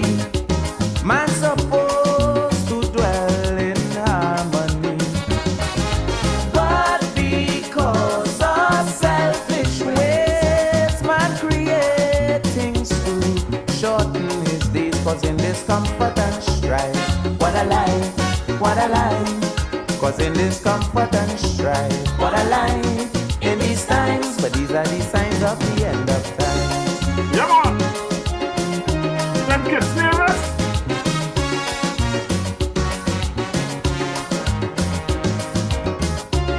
We gotta wake up, brothers and sisters. We have to take back our country.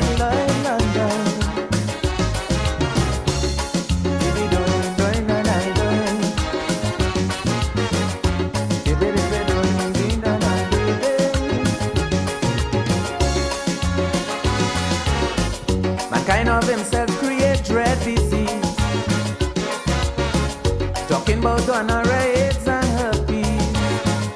Now he's searching desperately to find the cure, and up to now man still hasn't passed first floor. Well, what more? The Bible said that when God made woman, he specified she was man's companion. Some men turn away from her beauty and perfection, showing us plain that they prefer live with a man in this land. But this was never meant to be. Man supposed to dwell in harmony, but because of selfish ways, man create things to shorten his days. Cause in this comfort and strife, what a life, what a life. Cause in this comfort and strife, what a life in these times. But these are the signs of the end of time.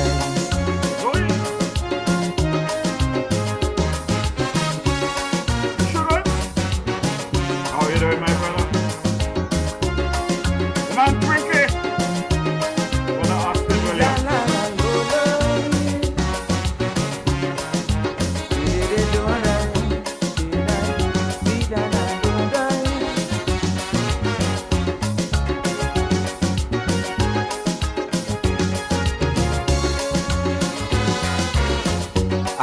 one day this nonsense will cease. Mankind must return to uttermost peace, cause the penalty is death and destruction. Man, know thyself, stop causing more complication, change your plan. It's time the world leaders come together. Stop trying to destroy one another. Doesn't matter if you're from England or Haiti, America, Iraq, Beijing or Germany, sign the treaty. Cause this was never meant to be. Man supposed to dwell in harmony, but because of selfish ways, man create things to shorten his days, causing discomfort and strife. What a life, what a life, causing discomfort and strife. What a life in these times, but these are the signs of the end of time. What a life, what a life, causing discomfort and strife. Yes, man, this is the signs of the end of time, and we have to really think about our country and stop being selfish.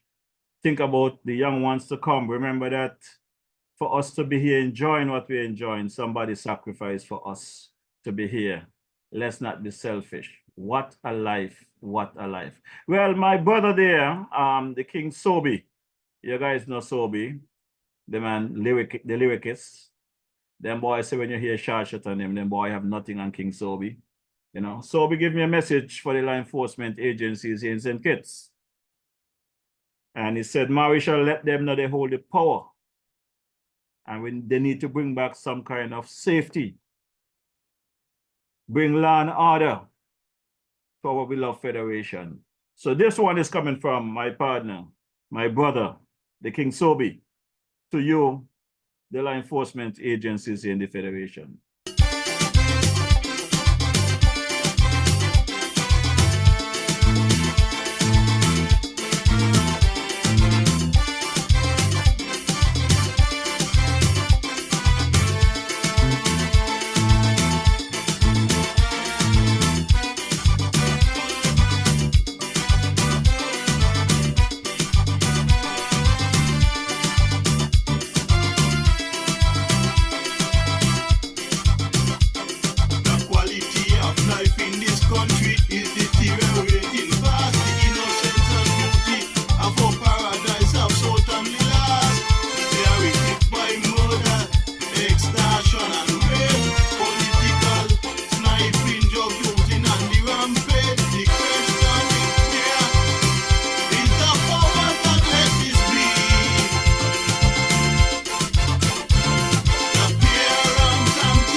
That's the King Sobey. That's our short shirt team, our beloved Federation of St. Kitts Nevis. And guess what?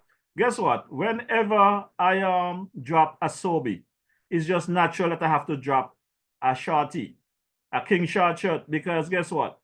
They will tell you that Sobey and Shorty have the same style of singing, the same voice, the same everything. So you judge for yourself, because this is the final track before you get into my closing segments. Huh? So let's take a listen to the man, my good friend here, the King Short Shirt, In Spite of All.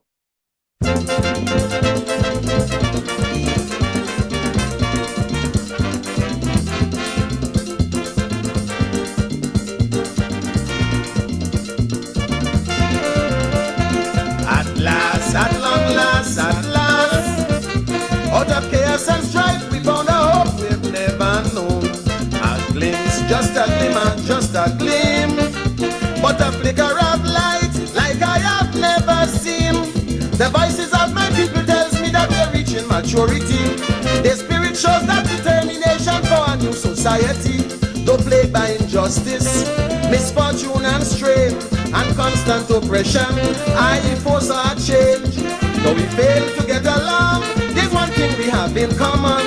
The oppression we bear will forge us as one. Yet in spite of all our hardship and misery, and poor economic condition, we must struggle on.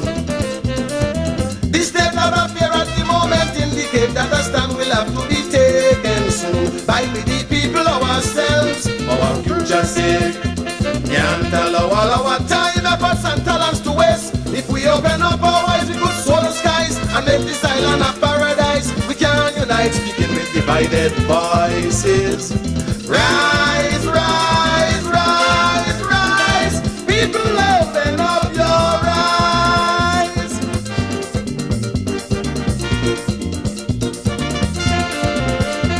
Produce, that's the answer, produce. Develop our own, use our own, and own our own. Despite our political views, we must all understand that we are part of this island. And the same stick lick in the wild goat is the same stick lick in the tame. Everybody drifting in the same boat, we all sinking just the same. Some of them are claiming that they have this country at heart, but their actions are showing they're splitting the people apart. Man, they pulling and tugging, we so colorblind we can't see. There's no wonder we are used and abused constantly. Yet in spite of all our hardship and misery and poor economics condition, we must struggle on.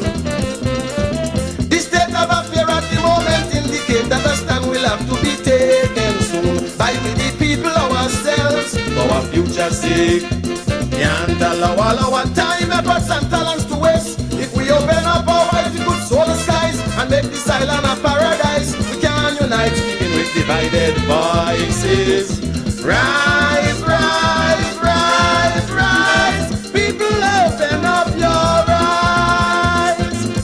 Thank you, Snippet.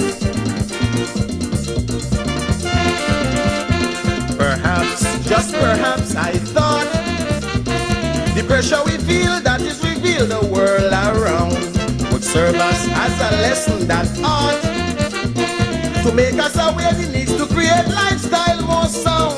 The principles of capitalism has left us an empty shell. The decadence of society is the results as well. Promote cooperation, knowledge and skill, and industrial programs that would be producing a strong and hard-working man will be glad to own a piece of this land and be rid of this cancer foreign domination. Yet in spite of all our hardship and misery and poor economics condition, we must struggle on. The state of affair at the moment indicate that a stand will have to be taken soon by the people ourselves, for our future sake. Can't allow all our time, efforts and talents to waste. If we open up our eyes, we could soar the skies and make this island a paradise. We can unite, speaking with divided voices. Rise, rise, rise, rise. People, open up your eyes. Yes, my good people, open up your eyes. Doesn't matter which party or which candidate you support. We got to hold a foot to the fire. when it comes down to our countries and its legacy and the safety of all. We got to speak up. We got to speak out. We got to let them know we're paying attention. You are there to do a job, not to look pretty, hang out and drink champagne. You understand? My good people of St. Kitts Nevis, let's band together and try and rebuild our beloved federation. As we come to a close of this program this evening, let's take a quick listen to my boy Carbos again over there in Fountain Nevis. Cabos, located at Fountain Village in Nevis, is the go-to spot for your Saturday treat. Tantalize your taste buds with his delectable Cabos Delicacy Goat Water. Or, if you prefer some soul food, then Cabos Fungi and Fish is definitely the way to go. Call ahead and reserve at 869-663-9694. Then make your way over to Cabos and enjoy the vibrant atmosphere while you savor your delicacy. Cabos, we are not changing, we are only improving. Food all over, food all over. You got the food all over. Yes, that's my boy Carbo having the food all over, and Carbo now offers delivery service on the island of Nevis and St. Kitts. So if you're having a wedding, a party, a reception, whatever, and you want to sample Brother Carbos, just give him a shout, let him know DJ Marisha sent you. If you just want to get a goat water for the weekend, Carbo could send it across the waters for you. So check out my boy Carbo. Let's take a listen to Sister Carmen here. Girl Sanja, you know where you can find nice fresh local food 7 days a week, one provision and all kind of thing. Girl, where? Right down there by Shellings, by Carmen Catering Services. Girl, she opposite the bus stop. Girl, and she also cater for weddings, parties, anything you want to cater for, funeral and all. Girl, and trust me, you're gonna enjoy the food. And she also selling bites and sundaes. Opposite the car shop, right down the main road. Girl, you could call 665-1494 or 663-6005 to order your food or go and pick up your food. Girl, the food will be finger licking and you get your money worth. You ain't want nothing better than that. And that's for sure, because whenever I visit Sister Carmen, I get some finger licking good food. Today, I had some lovely pork chop with some baked banana with cheese. I don't know how she come up with the recipes, but very tasty food. So check out Sister Carmen and tell her DJ Marisha sent you. Monday to Friday, right across from the ferry terminal there in town and Shirlane, and come Sunday, you check her over there in Boyd's Village at the bus stop across from Ogaro. And once the shop is open there, you can tell Everett to give Marisha a call. You know, come and have a drink with you and hang out with Carmen. Let's take a quick listen to my boy here, Brother Malvern comes from the Spectrum Band there in St. Thomas, Virgin Islands. Hey, this is Malvern from Spectrum Band, and you're listening to DJ Marisha, playing you the best in Caribbean music. Oh yeah, I'll keep it that way. Hey, this is Malvern from Spectrum Band, and you're locked into DJ Marisha. Keep it locked. Right there. Wednesday evenings are heating up. Log on to DJ Marisha's Facebook Live broadcast every Wednesday evening from 6 to 8 p.m. It's a frank and candid exploration into the social, cultural, political, and economic issues affecting our federation. And just in case you missed it, you can also catch the broadcast on his YouTube channel, DJ Marisha. Subscribe to the channel on YouTube and smash that bell. You will be notified whenever he goes live. DJ Marisha, every Wednesday evening, Facebook 6 to 8 p.m. or thereafter on his YouTube channel, DJ Marisha. Log on.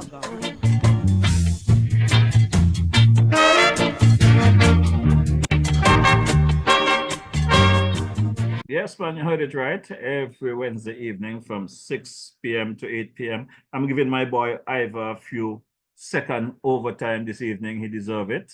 He was a nice boy last week. A very nice gentleman. I just want to big up my engineer again one more time, Brother Ike. I see he's online there monitoring things. Brother Ike, how you doing? How is the folks in TNT? I want to touch my folks across there in Tobago.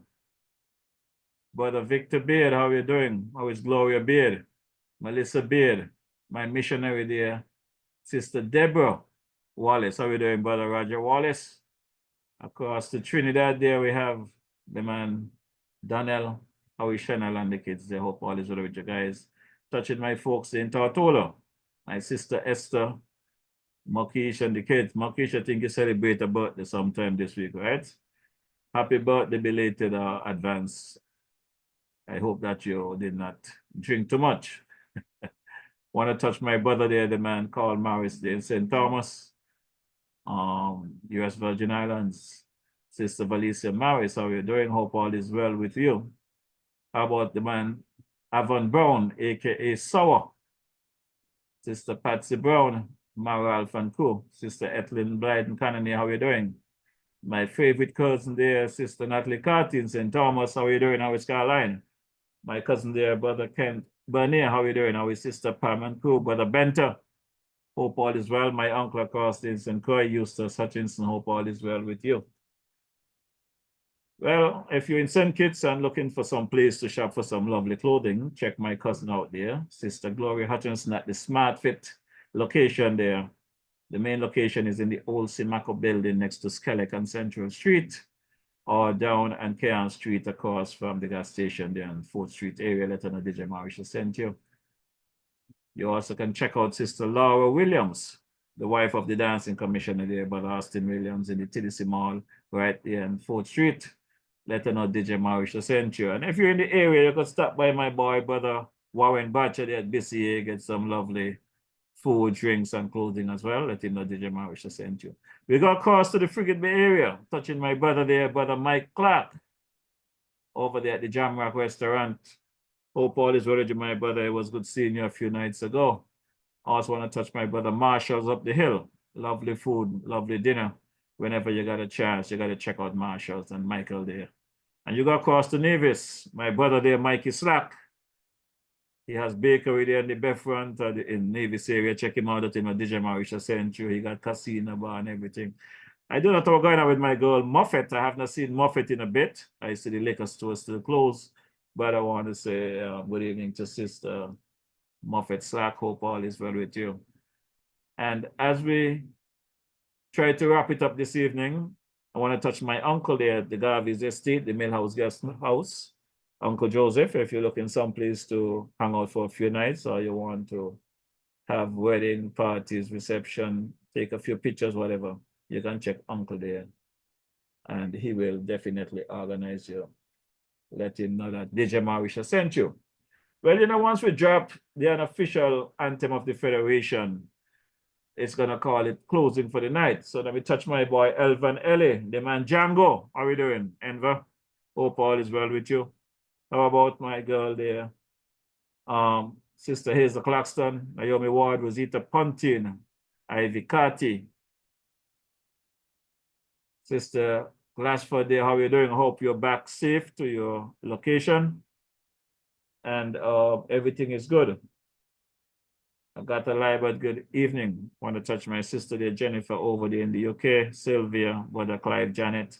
I want to touch Sister Haley there in the UK as well. Hope all is well with you guys over there. Ambassador Queeley, over there in the Morocco area. Hope all is well with you. Sister Haley is in Scotland, actually. So I hope it's not cold in Scotland, Haley.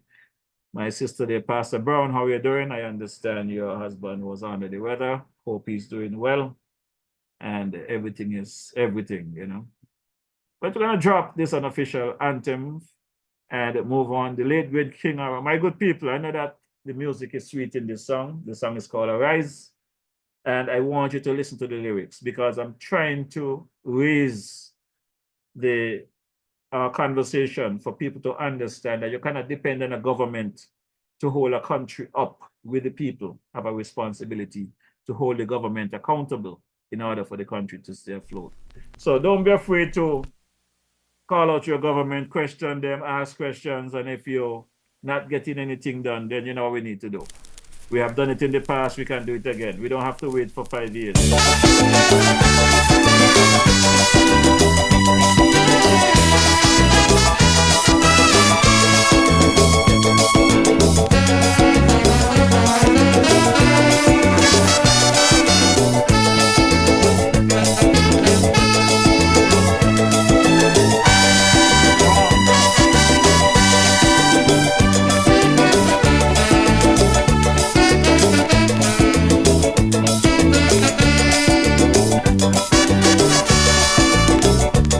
Would you stand up and see your country dying and never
land, building a brand new nation. We move on together, hand in hand. So arise, citizens, arise. The country is yours, all yours, still yours.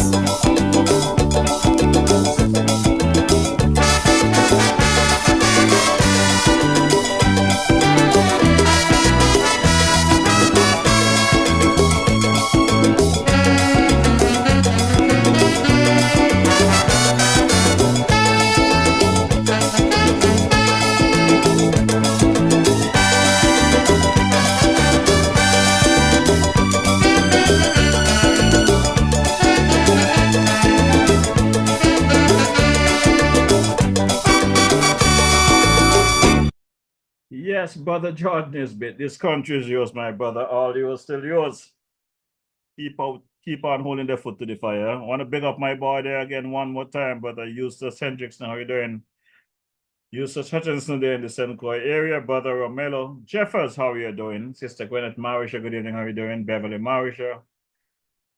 Sister Deetra. Farrell Smith there. How about Sister Cora Bennett? Want to touch Sister Lynn. How you doing, Lynn? Hope all is well with you and the crew. Well, you know, like every good thing have to come to an end. And again, I would wish you folks God's blessings and look forward to seeing you same place, same time next Wednesday. God's willing. So until such time,